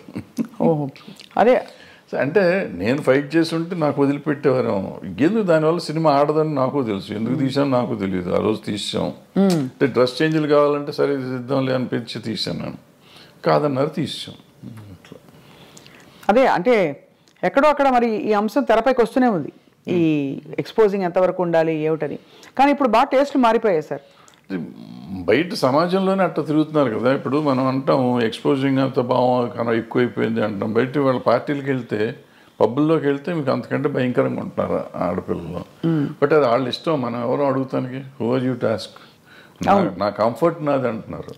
సో ఇప్పుడు మన ఈక్వల్ రైటే కాకుండా నిజంగా కూడా వాళ్ళ కంఫర్ట్, నా ఇష్టం వచ్చిన బట్టలు నేను వేసుకున్నప్పుడు ఆడపిల్ల బట్టలు ఇష్టం వచ్చిన ఆడపిల్లలు ఎందుకు వేసుకోకూడదు. ఈ కొంతమంది ఏమంటారంటే నువ్వు అటు వేయటం వల్లే కదా ఇది జరిగింది, వేయటం వల్ల జరగటం నిన్ను కంట్రోల్ చేసుకోవాల్సిన బాధ్యత నీకు ఉంది కదా. అవును, ఈ సమాజంలో ఉంటే నేను చూసి నేను ఆ అమ్మాయిని చూడగా నాకు ఏదో అయ్యింది అనేది ఆన్సర్ కాదు. బోస్ గారు కరెక్ట్గా రాశారు, you have to control your self. Correct. అంటే కోకా కడితే కొరకొరమంటూ చూస్తారు, పొట్టి గౌను వేస్తే పట్టి చూస్తారు. అది అంటే ఇంచుమించు మీరు అన్నట్టు అది అనాదిగా అది సృష్టిలో ఉండే ఒక వైపరీత్యం అలా కొనసాగుతుంది. అంటే సినిమా ఇండస్ట్రీ పాపం ఫోకస్లోకి వచ్చింది. కానీ అది సార్ మరొక అంశం, మీరు తెరపైకి చాలాసార్లు వచ్చి మాట్లాడారు, ఈ డ్రగ్స్ ఇష్యూ కూడా, ఇలాంటి కాంట్రవర్సీలు ఇవి బాగా, అంటే drugs because of the free money, easy money అందుబాటులో ఎక్కువగా ఉన్నది చిత్ర పరిశ్రమలో. లేదు మీరు అన్నట్టుగా పొలిటీషియన్స్, బిజినెస్ మ్యాగ్నెట్స్ వాళ్ళ ఫ్యామిలీస్లో. కాబట్టి దీనివల్ల ఎలా ఖర్చు పెట్టాలో తెలియక ఈ డ్రగ్స్ వీటి అలవాట్లు బారిన పడతారని చెప్పి కొంతమంది ఎవరో చెప్పారు, గ్లామర్ కోసం తీసుకుంటారని. Is that true sir? అసలు ఫస్ట్ పాయింట్ నువ్వు చెప్పిన దాంతో నేను ఏకీపించను. ఇదేంటంటే సినిమా ఇండస్ట్రీలో డబ్బు చాలా ఎక్కువ ఉంటుంది అనేది నమ్మన్నాను. అసలు సినిమా ఇండస్ట్రీలో వచ్చే కొంతమంది దగ్గర డబ్బులు వస్తే బాగుంటుంది. చాలామంది 80% మధ్య వాళ్ళు డే టు డే ఎక్స్పెన్సెస్ కూడా ఎత్తుకునే బ్యాచ్ ఉంటారు. ఓ 10% ఉంటారు నువ్వు చెప్పిన డబ్బులు ఎక్కువ ఉన్న వాళ్ళు ఉంటారు. కొంతమంది ఎడిక్ట్స్ అవుతారు. ఇప్పుడు మన స్కూల్లో పిల్లలు ఉంటున్నారు, స్కూల్లో పిల్లలు దే ఆర్ ఎడిక్ట్స్ నౌ. వాళ్ళకి ఇది ఈ డ్రగ్ కొని డబ్బులు లేకపోతే వైట్నర్ ఉంటుంది కదా, వైట్నర్ తినేసి దాన్ని అలవాటు చేసుకుంటున్నారు. ఈవెన్ రైల్వే కూలీలు అలవాటు చేసుకుంటున్నారు అటువంటి. సో ఇవన్నిటికీ ఏంటంటే వాటిని అరికట్టే మార్గం మనం ఎత్తుకోవాలి. సో డబ్బు ఉంటే వస్తారు, డబ్బున్న వాళ్ళే చెడ్డవాళ్ళు, డబ్బు లేని వాళ్ళు మంచివాళ్ళు అనే శాస్త్రం అక్కడ లేదు. ఈ దురలవాట్లు అనేవి డబ్బు ఉన్నా లేకపోయినా అవుతుంది. సో ఈ అలవాటుని అరికడతాం ఎట్లా అనేది మనం ముందు ఆలోచిస్తాం. అంటే ఈ డబ్బుని దానికి లింక్ చేయకూడదు. ఫస్ట్ దురలవాటుకి డబ్బుకి లింక్ చేయకూడదు. వ్యసనం అనేది డబ్బుతో రాదు, వ్యసనం నేచర్తో వస్తుంది. సో నేచర్ని కంట్రోల్ చేయాల్సిన బాధ్యత, నేచర్లో ఉన్న దీన్ని వ్యసనాన్ని కంట్రోల్ చేయాల్సిన బాధ్యత తల్లిదండ్రులకో లేకపోతే ఫ్రెండ్స్కో తీసుకోవాలి బాధ్యత. ప్లస్ మనం పర్సనల్గా పెరుగుతున్న కొద్దీ చేసుకోవాలి. అదేనా మీరు చెప్పినట్టు ఏదో అదేది అందం కోసం మనం ఈ తీసుకుంటారు అనేది నాకు కరెక్ట్ కాదు. అంటే స్టెరాయిడ్స్ చేస్తారు, గంటలు కనపడటం కోసం స్టెరాయిడ్స్ తీసుకుంటారు అంటారు. అది కూడా ఎఫెక్ట్ చేస్తుంది. అది కరెక్ట్ కాదు, తీసుకోవటం కరెక్ట్ కాదు. కానీ అంటే డెఫినెట్గా మీరు అన్నట్టు ఒక వాతావరణం అయితే ఖచ్చితంగా ఒక ఫ్రీ వాతావరణం అయితే కొన్ని పరిశ్రమల్లో ఎక్కువ కనిపిస్తుంది. లైక్ ఉంది అన్ని చోట్ల, కాలేజెస్ దగ్గర అమ్ముతున్నారు, స్కూల్స్ దగ్గర అమ్ముతున్నారు, పబ్బుల్లో అమ్ముతున్నారు. ఎక్కడ పడితే అక్కడే అమ్ముతున్నారు తీసుకొచ్చి. సార్ మీరు డబ్బులతో కాదని చెప్పారు, ఆ రోజువారీ సర్వైవల్కే చూస్తున్న వాళ్ళు కూడా చాలా మంది ఉన్నారు ఇండస్ట్రీలో. సార్ సూరి సినిమా టైంలో మీరు ఇబ్బంది పడ్డారా డబ్బులకి? నేను సినిమా తీసిన ప్రతి సినిమాకి ఇబ్బంది పడతాను, దీనికి ఇబ్బంది పడలేదు. మీరు ఎప్పుడు అంటే I never seen you lavish, ఎవరు మిమ్మల్ని అలా చూడలేదు. అది మీ చాయిసా మీ పరిస్థితా? పరిస్థితే, చాయిస్ ఉంది. ఇప్పుడు ఏదైనా సినిమాలో డబ్బులు వచ్చి ఉంటే డెఫినెట్గా దీనికి వాడుకుంటాం కదా. ఎక్సెప్ట్ స్వర్ణక్క నాకేమైందంటే బై ద టైం నేను కొద్దిగా రీజనబుల్గా డబ్బులు సంపాదించే సినిమాలు వచ్చేటప్పటికి నాకు బ్యాక్లాగులు ఉంటావచ్చు. ఆ బ్యాక్లాగులు తొలగించుకుంటూ రావటానికి సో ఇప్పుడు కంఫర్ట్ జోన్లోకి రాలేకపోయాను. నిజంగా చెప్పాలంటే లాస్ట్ 2-3 years నుంచి నేను కంఫర్ట్ జోన్లో ఉన్నా. లాస్ట్ 2-3 yearsలో కూడా నేను ఎక్కడో అంతకుముందు ఐ డ్రీమ్లో పనిచేశాను ఒక సంవత్సరంన్నర. అది కంఫర్ట్. తర్వాత ఏదో వేరే ఛానల్లో పనిచేశాను.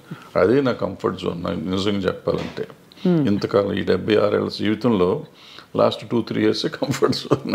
అంటే బ్యాంకులో బ్యాలెన్స్ నాకు ఖర్చులు పోను, 10-5 మిగిలే డబ్బులు బ్యాంకులో ఉండటం అనేది ఇదే చూడటం నేను. అది చాలా ఆశ్చర్యకరం సార్. మీకంటే అంత క్యాలిబర్ ఉండి అన్ని హిట్లు తీసి మరి అది ఏమంటారు, విధి అంటారా లేక పరిస్థితులు కలిసి రాకపోవడమా? పరిస్థితులు అంటే ఏంటంటే వీళ్ళందరూ చాలామంది ఆ రోజుల్లో, ఇప్పుడు అందరూ తీస్తున్నారు కానీ ఆ రోజుల్లో నేను ఒకే సంవత్సరం 5-6 సినిమాలు రిలీజ్ చేశాను. నేను డైరెక్షన్ చేసినవి కానీ రిలీజ్ చేసినవి కానీ. సో రొటేషన్లోకి వెళ్ళిపోతూ ఉండేది. ఒకవేళ వచ్చినా కానీ ఓ హిట్ ఓ ఫ్లాప్ ఉండేటప్పటికీ మనం అన్ని కంటిన్యూస్ సక్సెస్ హిట్లు తీయాలి. తీసుంటే డబ్బు కనపడేదేమో, ఎప్పటికప్పుడు ఒకటి తగలగానే ఇమీడియట్గా రెండోది పోగొట్టేది. డబ్బులు వచ్చినాయి అనుకుంటే రెండోదట్లో పోయి. సో ఎక్కడ అంత కంఫర్టబుల్గా ఉంది. ఇప్పుడు సార్ పుష్ప లాంటి సినిమాలకి మేము వినడం ఎవరో చెప్పాం, ముత్యాల సుబ్బయ్య గారు చెప్పారనుకుంటాం మొన్న, 300 కోట్లు ఇలా ఉన్నాయి డైరెక్టర్ రెమ్యూనరేషన్స్ అని. అప్పట్లో అసలు చాలా తక్కువ కదా సార్. అంటే ముత్యాల సుబ్బయ్య గారు రోజుల్లో ఆయన తీసుకున్నది, ఆయన చాలా ఎక్కువ తీసుకున్నారని మేము అనుకునేవాళ్ళం. మాకు తక్కువ ఇచ్చేవారు. అప్పుడు ఆయన పెద్ద డైరెక్టర్, మేము చిన్న డైరెక్టర్లం కదా ఆ రోజుల్లో. ఇది ఏం లేదు, ఆ రోజులకి డబ్బులకి ఆ రోజు ఇది, ఈ రోజు డబ్బులకి ఈ రోజు ఇది. ఈరోజు పుష్ప డైరెక్టర్కి వచ్చిందంటే పుష్ప 50% పార్ట్నర్ ఆయన సినిమాలో. టైటిల్స్లోనే ఉంది కదా, సుకుమార్ రైటింగ్స్ అని ఉంది కదా. ప్రొడ్యూసర్, అది more than A director, is also a producer. So ఆయన కథ అయిందే, డైలాగులు అయినయే, స్క్రీన్ ప్లే అయిందే, డైరెక్షన్ అయిందే, ప్రొడ్యూసర్ ఆయన.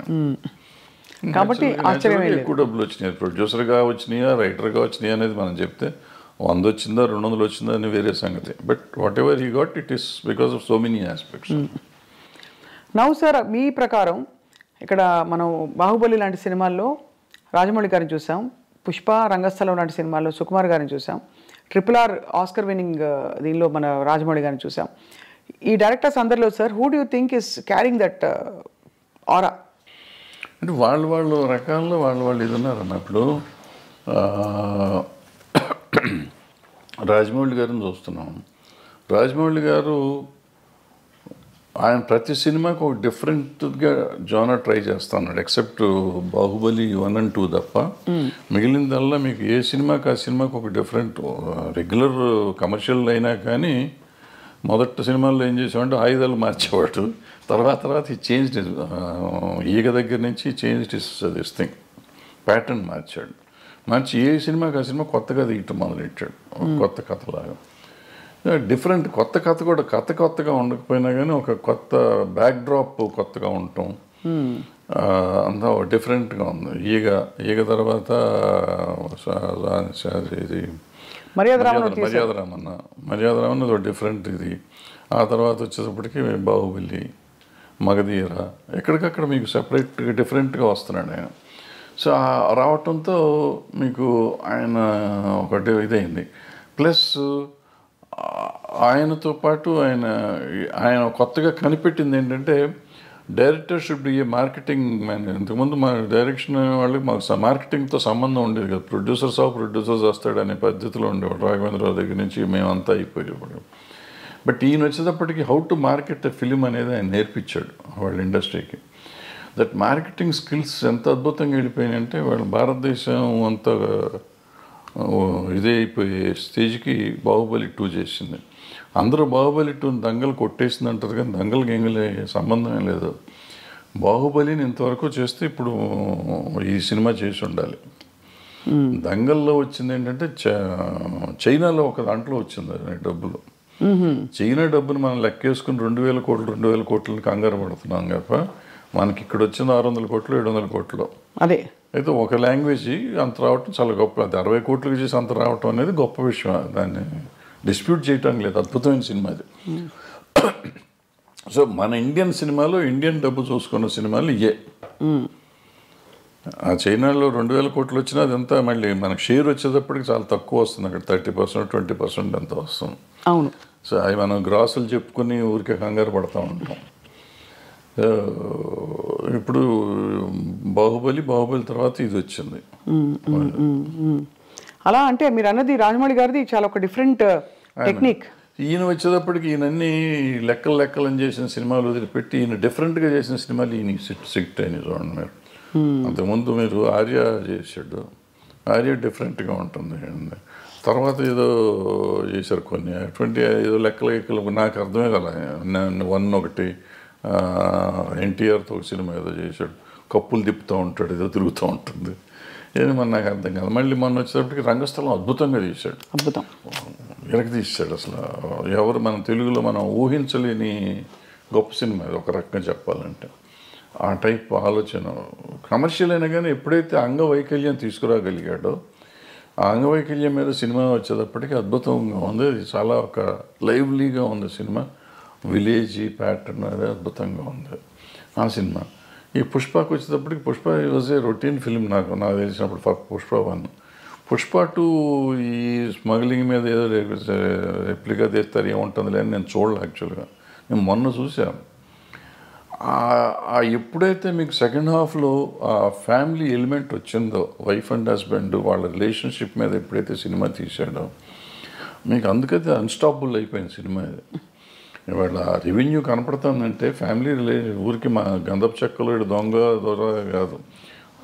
ఆబ్వియస్లీ అతని పెర్ఫార్మెన్స్, అల్లు అర్జున్ పెర్ఫార్మెన్స్, అల్లు అర్జున్తో పాటుగా రష్మిక అక్కడికి వచ్చేటప్పటికి ప్లస్ ఈ రిలేషన్షిప్ డైరెక్టర్ ప్రజెంట్ చేసిన విధానం అద్భుతం. సెకండ్ హాఫ్ ఏడిపించాడు. ఆ సినిమాలో ఏడిపించడం అయింది.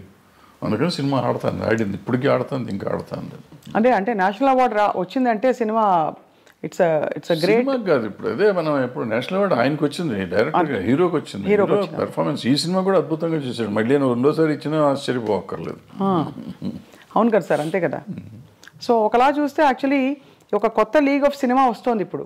అంటే పెద్ద స్కేల్ ఒకటి, బట్ యాక్టింగ్ ఓరియంటెడ్ ఇంపర్ఫెక్షన్స్. ఇది మామూలు సినిమా కింద లెక్క తీసుకోవాలి. ఇప్పుడు అలాంటి ఒక 100 సినిమాలు మొగుడు పిల్లలు ఒకళ్ళ కోసం ఒకళ్ళు బాధపడే సినిమాలు 100 ఉన్నాయి. ఒకళ్ళని ఒకళ్ళు ఎన్హాన్స్ చేసుకునే క్యారెక్టర్. నా మొగుడిని అంటావా అని పెళ్ళని తిరగబడింది, నా పెళ్ళాన్ని అంటావా అని మొగుడు తిరగబడ్డ సినిమాలు 100 ఉన్నాయి. వాళ్ళు ఒకళ్ళకొకళ్ళ కోసం ఒకళ్ళు చేసుకుంది. బట్ ఇవాళ దీని బ్యాక్గ్రౌండ్ ఈ గంధపు చెక్కలు ఇవన్నీ తీసుకుని చేస్తే నేను కోతల రేటు చెప్పానే, అలాంటి ఇలాగా ఇతను దొంగకి ఒక స్మగ్లర్కి వైఫ్ అంటే అంత ఎందుకు ఉండాలి? నేను నన్ను ఇన్సల్ట్ చేసినది కాదు, నా భార్య పేరు ఎత్తినది నాకు కోపం వచ్చింది, అందుకని నేను చూస్తానండి, అది నేను తట్టుకోలేను అంటాడు. ఎవరేం చెప్పినా ఒప్పుకుంటా, ఏమన్నా కానీ నా భార్య చెప్తే వింటానంటాడు. మరి అంత స్మగ్లర్కి ఈ సెంటిమెంట్ ఎందుకు ఉండాలి? నేను అక్కడ చెప్పానే, వైఫ్ని చెల్లి అన్న దరిద్రుడు తండ్రి కోసం జైలుకి వెళ్ళిపోయి చచ్చిపోతానంటాడు. అవును అవును.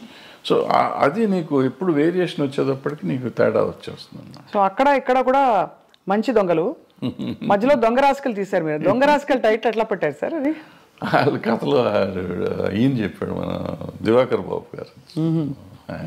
ఆయన కథ కూడా ఆయన. నేను ఆ టైటిల్ ఒక్కటే చూసి మీ సినిమాలన్నింటిలో మీరే పెట్టుకుంటారు. రైటర్ ఆయన, అతను మన తమిళ ఆయన రైటర్. సో భలే ఒక long innings, 50 years in the industry. Everybody అందరూ మిమ్మల్ని అంత గౌరవిస్తారు, ఇప్పటికీ ఇష్టపడతారు. కానీ మీరు కుండ బద్దలు కొట్టి మొహమ్మీ చెప్పేస్తారు అన్నీ. ఎప్పుడు మీకు శత్రువులు తయారు అవ్వలేదా? ఉన్నారు, కొంతమంది అవుతారు, కొంతమంది తిడతానే ఉంటారు, అప్పుడప్పుడు తిడతా ఉంటారు. నన్ను చంపేస్తా ఉన్నట్టు కూడా ఉన్నారు. ఉన్నారా? నడుస్తూ ఉంటారు. అంటే ఏ ఇష్యూలో సార్? ఏదో ఒక ఇష్యూలో వాళ్ళకి నచ్చని ఏదైనా చెప్తే కోపం వస్తుంది కదా. ఎవరు సార్? నేను దాసనారాయణ గారు, నేను కృష్ణ గారు భయంకరంగా పోట్లాడుకున్నాం. అవునా? ఎలా పోట్లాడుకున్నారు? ముఖాలు కూడా చూసుకునే లెవెల్లో పోట్లాడుకున్నాం. తర్వాత మేము ఇద్దరం అసలు నేను కృష్ణ గారు కానీ నేను దాసనారాయణ గారు అంత క్లోజ్గా మళ్ళీ ఎవరు లేరు. ఇప్పుడు ఏ విషయాల్లో వచ్చేవి గొడవలు? అంటే మాకేదో దీంట్లోనే మనం వేరే సొంత పర్సనల్ ఇష్యూస్ మాకేమైనా లేవు కదా. క్రియేటివ్ డిఫరెన్సెస్లోనే చాలా గట్టిగా మొహాలు చూసుకోకుండా అంతవరకు మాట్లాడుకోకుండా. అప్పుడు సెల్ ఫోన్ లేవు ఇవన్నీ. అంటే మీరు మరి మళ్ళీ ఎలాగా మేకప్ అలాగా మళ్ళీ ఆటోమేటిక్గా అయిపోయింది. ఆటోమేటిక్గా అంటే ఎవరిలోనూ కల్మషం లేదు. ఇప్పుడు నాకు కల్మషం ఆయన మీద, నారాయణరావు గారి మీద కానీ కృష్ణ గారి మీద కానీ కల్మషం ఉండి నేను పంతం బట్టి ఉంటే వేరే, వాళ్ళకి నా మీద అటువంటిది ఏం లేదు. ఒక క్రియేటివ్ డిఫరెన్స్ వచ్చింది నాకు కృష్ణ గారికి, అట్లాగే దాసనారాయణ గారికి నాకు ఒక క్రియేటివ్ డిఫరెన్స్ వచ్చింది. సో అప్పుడు యూత్లో ఉన్నాం కాబట్టి దాసనారాయణరావు గారి మీద కొంచెం చిల్లల పల్లలుగా నేనే ఆయన మాట్లాడలే పాపం. సో ఆయన పిలిచి ఒక రోజు కూర్చోబెట్టి మాట్లాడారు, అయిపోయింది, సెట్ అయిపోయింది. అది మీరు ఫాండ్గా ఇష్టపడి వేసుకునే మీ సినిమా ఏది సార్? వేసుకుని చూసే సినిమా పోతే పోనీయా, స్వర్ణక్క? నాకు పోతే పోనీ ఒకటిను, అలజడి ఒకటి. అలజడి ఎందుకంటే అలజడి ఇట్స్ మై ఓన్. ఎక్కువ సినిమాలు డైలాగులు కూడా మేము కాలేజ్లో జరిగిన సీన్స్ ఇవన్నీ ఎక్కువగా నా కాలేజ్ డేస్ మొత్తం అంతా అది. సో ఆ సీన్లన్నీ నేను ఆ కాలేజీలో మాట్లాడిన డైలాగులే పెట్టి రాసుకున్నాం. వేరే కొత్తవి కూడా రాయలేదు అంతవరకు, కాలేజ్ సీన్స్ వరకు. సో అందుకని కొంచెం నాకు ఇష్టమైన సినిమా అది. మీరు వెస్లీలో చదివారు కదా సార్? వెస్లీ, సికింద్రాబాద్ వెస్లీలో చదివారు. మీ వివాహం ఎలా అయింది సార్? అది మా ఇంటి పక్క ఇల్లు, 2 ఇళ్ళు అవతల ఉండేవారు ఇల్లు. సో మీరు చూసి ఇష్టపడ్డారు అయితే, అంతేగా? Love marriage. లవ్ మ్యారేజే. అదే మరి ఇందాక ఏమన్నారు, ఫోటోలు కూడా చూడమని చెప్పారు సార్ మీరు. అది వచ్చింది అది. సో మీ పిల్లలు ఎవరు మీ బాటలో నడవట్లేదా? వాళ్ళు సినిమా ఇండస్ట్రీ వద్దనుకున్నారా? మీరే డిసైడ్ చేశారా సార్ వాళ్ళకి? నేను సినిమాలు చూడమంటే సినిమాలు కూడా చూడరు. చూడరా? నా సినిమాలు ఏం చూడరు, బయటికి చూస్తారని తెలియదు నాకు. చిన్నప్పుడు పెద్ద ఇష్టపడేవారు కదా, వెళ్ళేవాళ్ళు సినిమాకి, తీసుకెళ్ళేవాడిని కానీ పెద్ద. So life has taught you so much sir. అంటే వాట్ ఈస్ మీ కోర్ టేక్ అవే ఏంటి లైఫ్లో అని? To be satisfied with whatever you have first point, then you will be very happy with that. అంతే తప్ప నాకేమి లేదు, నా కళ్ళు ఉన్నారు, వీళ్ళు ఉన్నారు, ఇక నా కళ్ళ ముందు ఉండి వీళ్ళు వెళ్ళిపోతున్నారు అని మనం బాధపడిపోతామంటే you lose lot of things. నేను ఐఎమ్ హ్యాపీ ఉన్నాను, బాగానే ఉంటాను కదా. బాగుంటానికి ప్రయత్నం చేయాలి. అంటే ప్రయత్నం చేయకుండా తిరగటం అనేది ఒకటో క్వశ్చన్. ముందు ప్రయత్నం చేయి. నీ పని, కృష్ణుడు చెప్పిన భగవద్గీతలో, నీ పని నువ్వు చెయ్యి, వచ్చేది ఫలితం నీ చేతిలో లేదు. ఫలితం ఒక్కోసారి ఏదైనా రావచ్చు, కరెక్ట్, అవును, ఫలితం లేకపోయి ఉండొచ్చు, బట్ నీకు కృషి అయితే ఉండాలిగా. అవును, కృషి చేస్తూనే ఉండవు. So that will be very happy, హెల్దీగా ఉంటావు. Ultimate result is not yours. వచ్చినప్పుడు వస్తుంది. దేవుడిని నమ్ముతారా సార్ మీరు? నేను నమ్మను. మరి కృష్ణుడు దేవుడు కాదా? అంటే ఆయన చెప్పిన భగవద్గీత నమ్ముతారు? ఏదైనా నమ్మటం అనేది ఏముందమ్మా దీంట్లో? ఆయన చెప్పింది ఇప్పుడు అందరూ ప్రపంచం అంతా నమ్ముతుంది కదా భగవద్గీతని. అందులో ఆయన చెప్పింది నేను చెప్తున్నాను. కానీ మీరు నేను చెప్పటం కదా, నేను ఏదో ఇదేం కాదు, అదే కదా అంటారు మన లైఫ్, జీవనసారం అంటారే. జీవనసారం అంతకంటే ఏముంది? మనం చేయాల్సింది చేయకుండా నాకు లేదు. ఇప్పుడు మనం చాలామంది సినిమా ఇండస్ట్రీలో ఉన్నాడు అంటారు, నాకు సినిమా ఇండస్ట్రీ నేను ఎవడు రమ్మన్నాడు? You choose your self. మీరు ఇక్కడికి వచ్చి దీన్ని కావాలని కోరుకుని ఏదో ఇస్తారంటే నువ్వు సాధించాలి. వాళ్ళు చిరంజీవి గారు, ఎన్టీ రామారావు గారు, నాగేశ్వరరావు గారు వీళ్ళంతా సాధించి వాళ్ళు గొప్పవాళ్ళు అయ్యారు. చాలా కష్టపడి ఉంటారు కదా సార్. ఇంత వాళ్ళలాగా వాళ్ళు వచ్చేసింది, వాళ్ళకి అంత వచ్చింది, నాకెందుకు రాలేదంటే వాళ్ళలాగా నువ్వు ఏమైనా చేసావా? నువ్వు చేయలా. నువ్వు చేస్తే నీ పరిధికి ఎంత ఉందో అంత పరిధి నీకు వస్తానే ఉంది. నీ టాలెంట్కి సంబంధించి ఇప్పుడు నేనున్నానమ్మా, నేను సినిమాల్లో 1 వేషం వేసి ప్రకాష్ రాజ్కి అంత ఇచ్చేస్తున్నారు, ఆడ పెట్టుకుని నన్ను ఎందుకు పెట్టుకోలేదంటే నాకు పర్సనాలిటీ ఉంది కదా. ఆయన యాక్టరు, ఇవాళ దేశాన్ని ప్రపంచంలోనే ఆయన పేరు చెప్పుకునే అంత గొప్ప యాక్టర్ అతను. అవును, అతనిలాగా నేనున్నాను, ఒడ్డు పొడుగున్నాను, డైరెక్ట్ చేశాను, 2 సినిమాలు యాక్ట్ చేశాను, ఆయన పెట్టుకుంటారు నన్ను పెట్టుకోరని ఏడిస్తే నా ఆరోగ్యం చెడుతుంది తప్ప ఏం రాదు, పోదు, నాకేం రాదు. సో దిస్ కంపారిజన్ కానీ లేదంటే అసలు మనం వేరే కానీ ఆలోచించకుండా మనం చేయాల్సింది చేసుకుంటూ పోతూనే ఉండాలి. వచ్చినప్పుడు వస్తుంది. సార్ తెలుగు ఫిల్మ్ ఛాంబర్ ప్రెసిడెంట్గా మీరు వ్యవహరించారు. మూవీ ఆర్టిస్ట్ అసోసియేషన్లో మూవీ ఆర్టిస్ట్ మెంబర్ని కూడా కాదు, అంటే కాదు, బట్ జరుగుతున్న మార్పులు పరిణామాలు, ఆర్ యూ సాటిస్ఫైడ్? అంటే ఒక as a senior film technician అంటే బేసిక్గా మనం అసలు మూవీ ఆర్టిస్ట్ అసోసియేషన్ అనే దాని గురించి పెద్దగా ఎక్కువ మాట్లాడుకోవటం అవసరం లేదు. ఎందుకంటే కంటే ఒక 800 మంది మెంబర్స్ దాంట్లో 200 మంది అసలు వాళ్ళు ఉన్నారో లేరో వాళ్ళకే తెలియదు. కానీ అంత ఢిల్లీ ఎలక్షన్ లెవెల్లో చేస్తారు కదా సార్, దాని తాలూకు ఊరికి చేసుకుంటారు వీళ్ళు, చేస్తారు, అనవసరం, చేయాల్సిన అవసరం లేదు అది. ఈవెన్ ఛాంబర్ ఎలక్షన్ కూడా నేను మొన్న లాస్ట్ బిఫోర్ ఇయర్ ఎప్పుడు చేస్తే ఎందుకు చేస్తున్నారంటే దాన్ని పోయే కాలం ఏమొచ్చి పోయే కాలం వచ్చిందని తిట్టొచ్చారు రోజు, మీడియా ముందే తిట్టొచ్చాను ఆ రోజు. అంతే, మనకి ఏదో సరదాగా ఎలక్షన్ చేసుకోవాలి తప్ప ఈ దీంట్లో రూపాయి వచ్చేది లేదు ఎవరికి. ఫస్ట్ పాయింట్ మన టైం వేస్ట్. బట్ నువ్వు సర్వీస్ చేద్దామని వచ్చినప్పుడు డబ్బులు ఎందుకు ఖర్చు పెడతావు? నువ్వు చేసే సర్వీసే ఎక్కువ, సర్వీస్ చేస్తున్నావు, సర్వీస్ చేస్తానికి వచ్చి నువ్వు ₹1,00,00,000 ఖర్చు పెట్టి నువ్వు వస్తే నీ మోటివ్ ఏంటి? నీ మోటివ్ సర్వీస్ మోటివ్ కాదు. ఇంకా పవర్ వల్ల వచ్చేది కూడా ఏం లేదు. ఏముంటాం పవర్ వల్ల? మ్యాక్సిమం ఎప్పుడన్నా చీఫ్ మినిస్టర్ ఇంకోళ్ళు పిలిస్తే మీటింగులకు పిలిచినప్పుడు వీళ్ళు కూర్చుంటూ ఏమిస్తారు అక్కడ, అటుకులను జీడిపప్పు ఇస్తారు, అంతే, ఒక కప్పు కాఫీ ఇస్తారు. దానికోసం నువ్వు తాపత్రయపడతావు ఎందుకు? అంటే ఆల్రెడీ నీకు ఆ వాల్యూ ఉంది. నిన్ను ముఖ్యమంత్రి గారు పిలిచే లెవెల్ మీరు ఉన్నారు, ఆల్రెడీ పెరిగే ఉన్నారు. ఇవాళ దానికోసం కొట్టుకోవాల్సిన అవసరం లేదు కదా. ఏదో పిచ్చి పనులు అంతా. సో అయితే అదే, బట్ వివాదాలు మాత్రం వారానికి ఒకటి వస్తుంది. జానీ మాస్టర్ ఇష్యూ, రాజ్ తరుణ్ లావణ్య ఇష్యూ, అవన్నీ ఇప్పుడు ఇంతమంది ఉన్న ఇండస్ట్రీలో ఇష్యూస్ ఉంటా ఉంటాయి. ఆ ఇష్యూని మనం సీరియస్గా తీసుకోకపోవటం అనేది మనం ఆలోచించుకోవాలి. ఏదో ఉంటాయి, ఉన్నప్పుడు దానికి పెట్టుకోవటం. సార్, మోహన్ బాబు గారి ఇంట్లో జరిగిన తగాదాలు ఏవైతేనే మీరు ఒక అంటే టెక్నీషియన్గా, సినిమా ఇండస్ట్రీ వ్యక్తిగా మీరు సమాధానించి చెప్పారా? ఎవరికి? ఆయనతోనా? ఆయనతో ఇది ఏదో అది పర్సనల్గా ఒకవేళ నేను మాట్లాడిన, నేను పబ్లిక్లో చెప్పకూడదు కదా. ఇప్పుడు నేను నిజంగా వాళ్ళ వెల్విషర్ని అయితే ఒకవేళ నేను వెళ్ళి అక్కడ ఏళ్ళు పెట్టుంటే, పెట్టానా లేదా అనేది తర్వాత సంగతి, పెట్టుంటే అక్కడ ఏం జరిగింది ఇక్కడికి వచ్చి ప్రమోషన్ కాదు, ఏం జరిగింది కాదు సార్. బట్ అసలు అంటే అది బాగా బహిరంగంగా అయిపోయింది కదా, వాళ్ళే మీడియాకి వచ్చారు. ఇప్పుడు వాళ్ళు బహిరంగంగా ఉన్నారు, నేను బహిరంగంగా ఉండకూడదు. నేనని కాదు, ఎవరైనా కానీ, ఎవరు ఇంటర్ఫియర్ అయినా కానీ, ఇంటర్ఫియర్ అయిన వాళ్ళు బయటకు వచ్చి ఇట్ట జరిగిందని చెప్తే ఇక వాళ్ళు పెద్ద మనిషి ఎట్ అవుతారు వాళ్ళు. ఫస్ట్ పాయింట్ అది తప్పు. రెండోది అటువంటివి జరగటం విచారకరం. అందులో మన వాళ్ళు కావాల్సిన వాళ్ళు, పిల్లలు మంచివాళ్ళు, తండ్రి మంచివాడు, ఇక రకాల సమస్య, ఎందుకు సమస్య వచ్చిందని నాకైతే అర్థం కాలేదు. నాతో అందరూ బాగుంటారు, 4-3 పిల్లలు బాగుంటారు, ఆయన బాగుంటారు, మోహన్ బాబు గారు బాగుంటారు, అందరూ వెరీ నైస్ పీపుల్, చాలా మర్యాదగా నాతో చాలా అంకుల్ అంటారు పిల్లలు, ఆయన తమ్ముడు అంటూ ఉంటాడు. వాళ్ళ ఇంట్లో అట్లా జరిగిందంటే నాకు నిజంగా బాధగా ఉంది. I just really wanted to go and speak, but ఏమో ఎందుకు డెలికసీస్ వాళ్ళవి మనకి ఎందుకని నేను అడగలేదు. మొత్తానికి సార్ అయితే ఇప్పుడు అంటే there is a lot of turmoil going on around అనిపిస్తుంది సమాజం చూస్తుంటేనే. అన్ని చోట్ల ఉందమ్మా, సమాజంలోనే తేడా వచ్చేసింది. అది ఎందుకు వచ్చింది అంటే ఇప్పుడు మానవత విలువలు అనేవి పోయినాయి చాలా చోట్ల. మనం విలువల గురించి మాట్లాడతాం కానీ విలువలే లేవు. ఇప్పుడు ఇంతకుముందు అనుకున్నాం శీలం అనేది విలువ, ఆత్మీయతలు, మన సంబంధాలు, మానవత సంబంధాలు విలువలు ఉండేవి.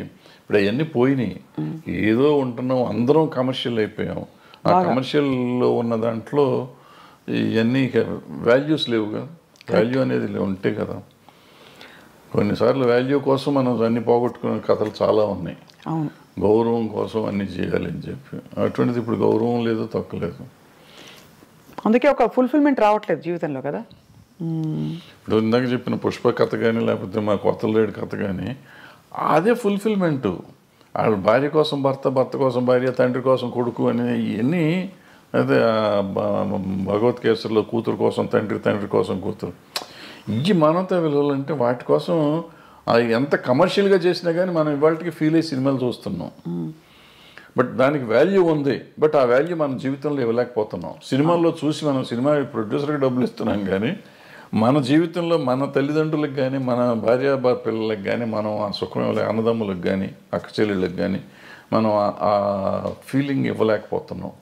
ఆ సమాజంలో వచ్చిన మార్పులో మనలో వచ్చింది.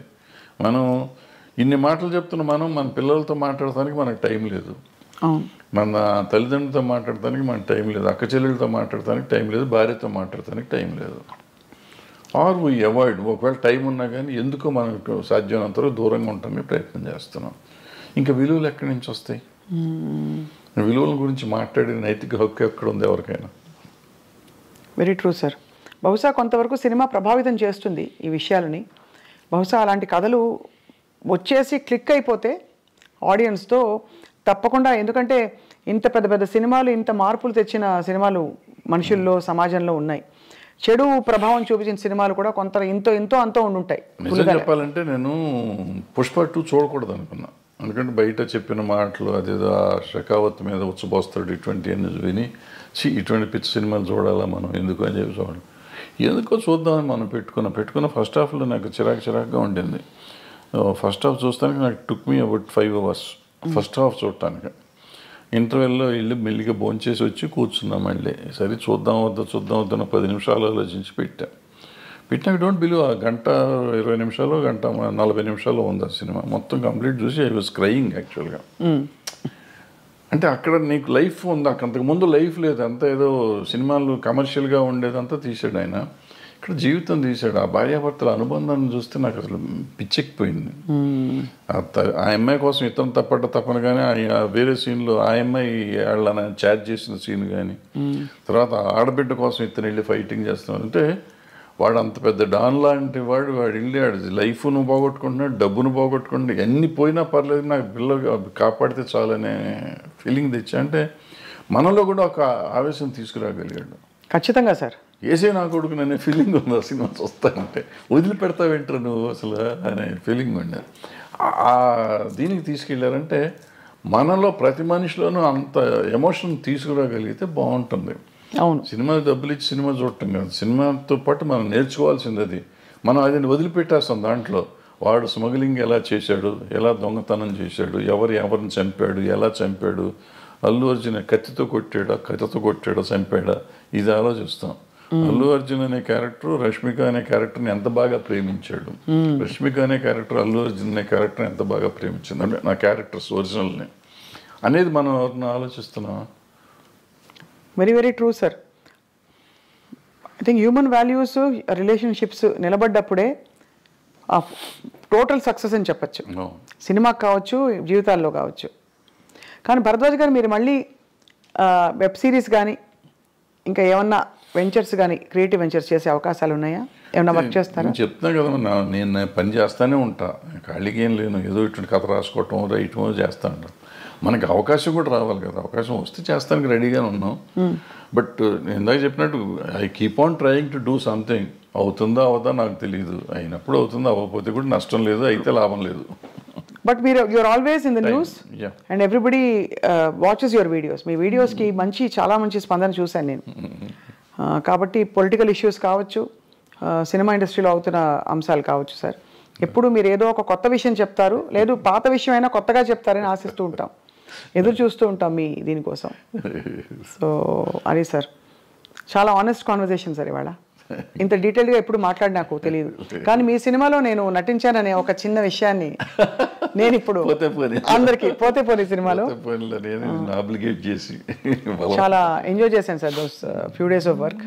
ఆ క్యారెక్టర్ కూడా నా రియల్ క్యారెక్టర్ కాబట్టి, జర్నలిస్ట్ క్యారెక్టర్ కాబట్టి నాకు ఐ ఫెల్ట్ ఎట్ హోమ్.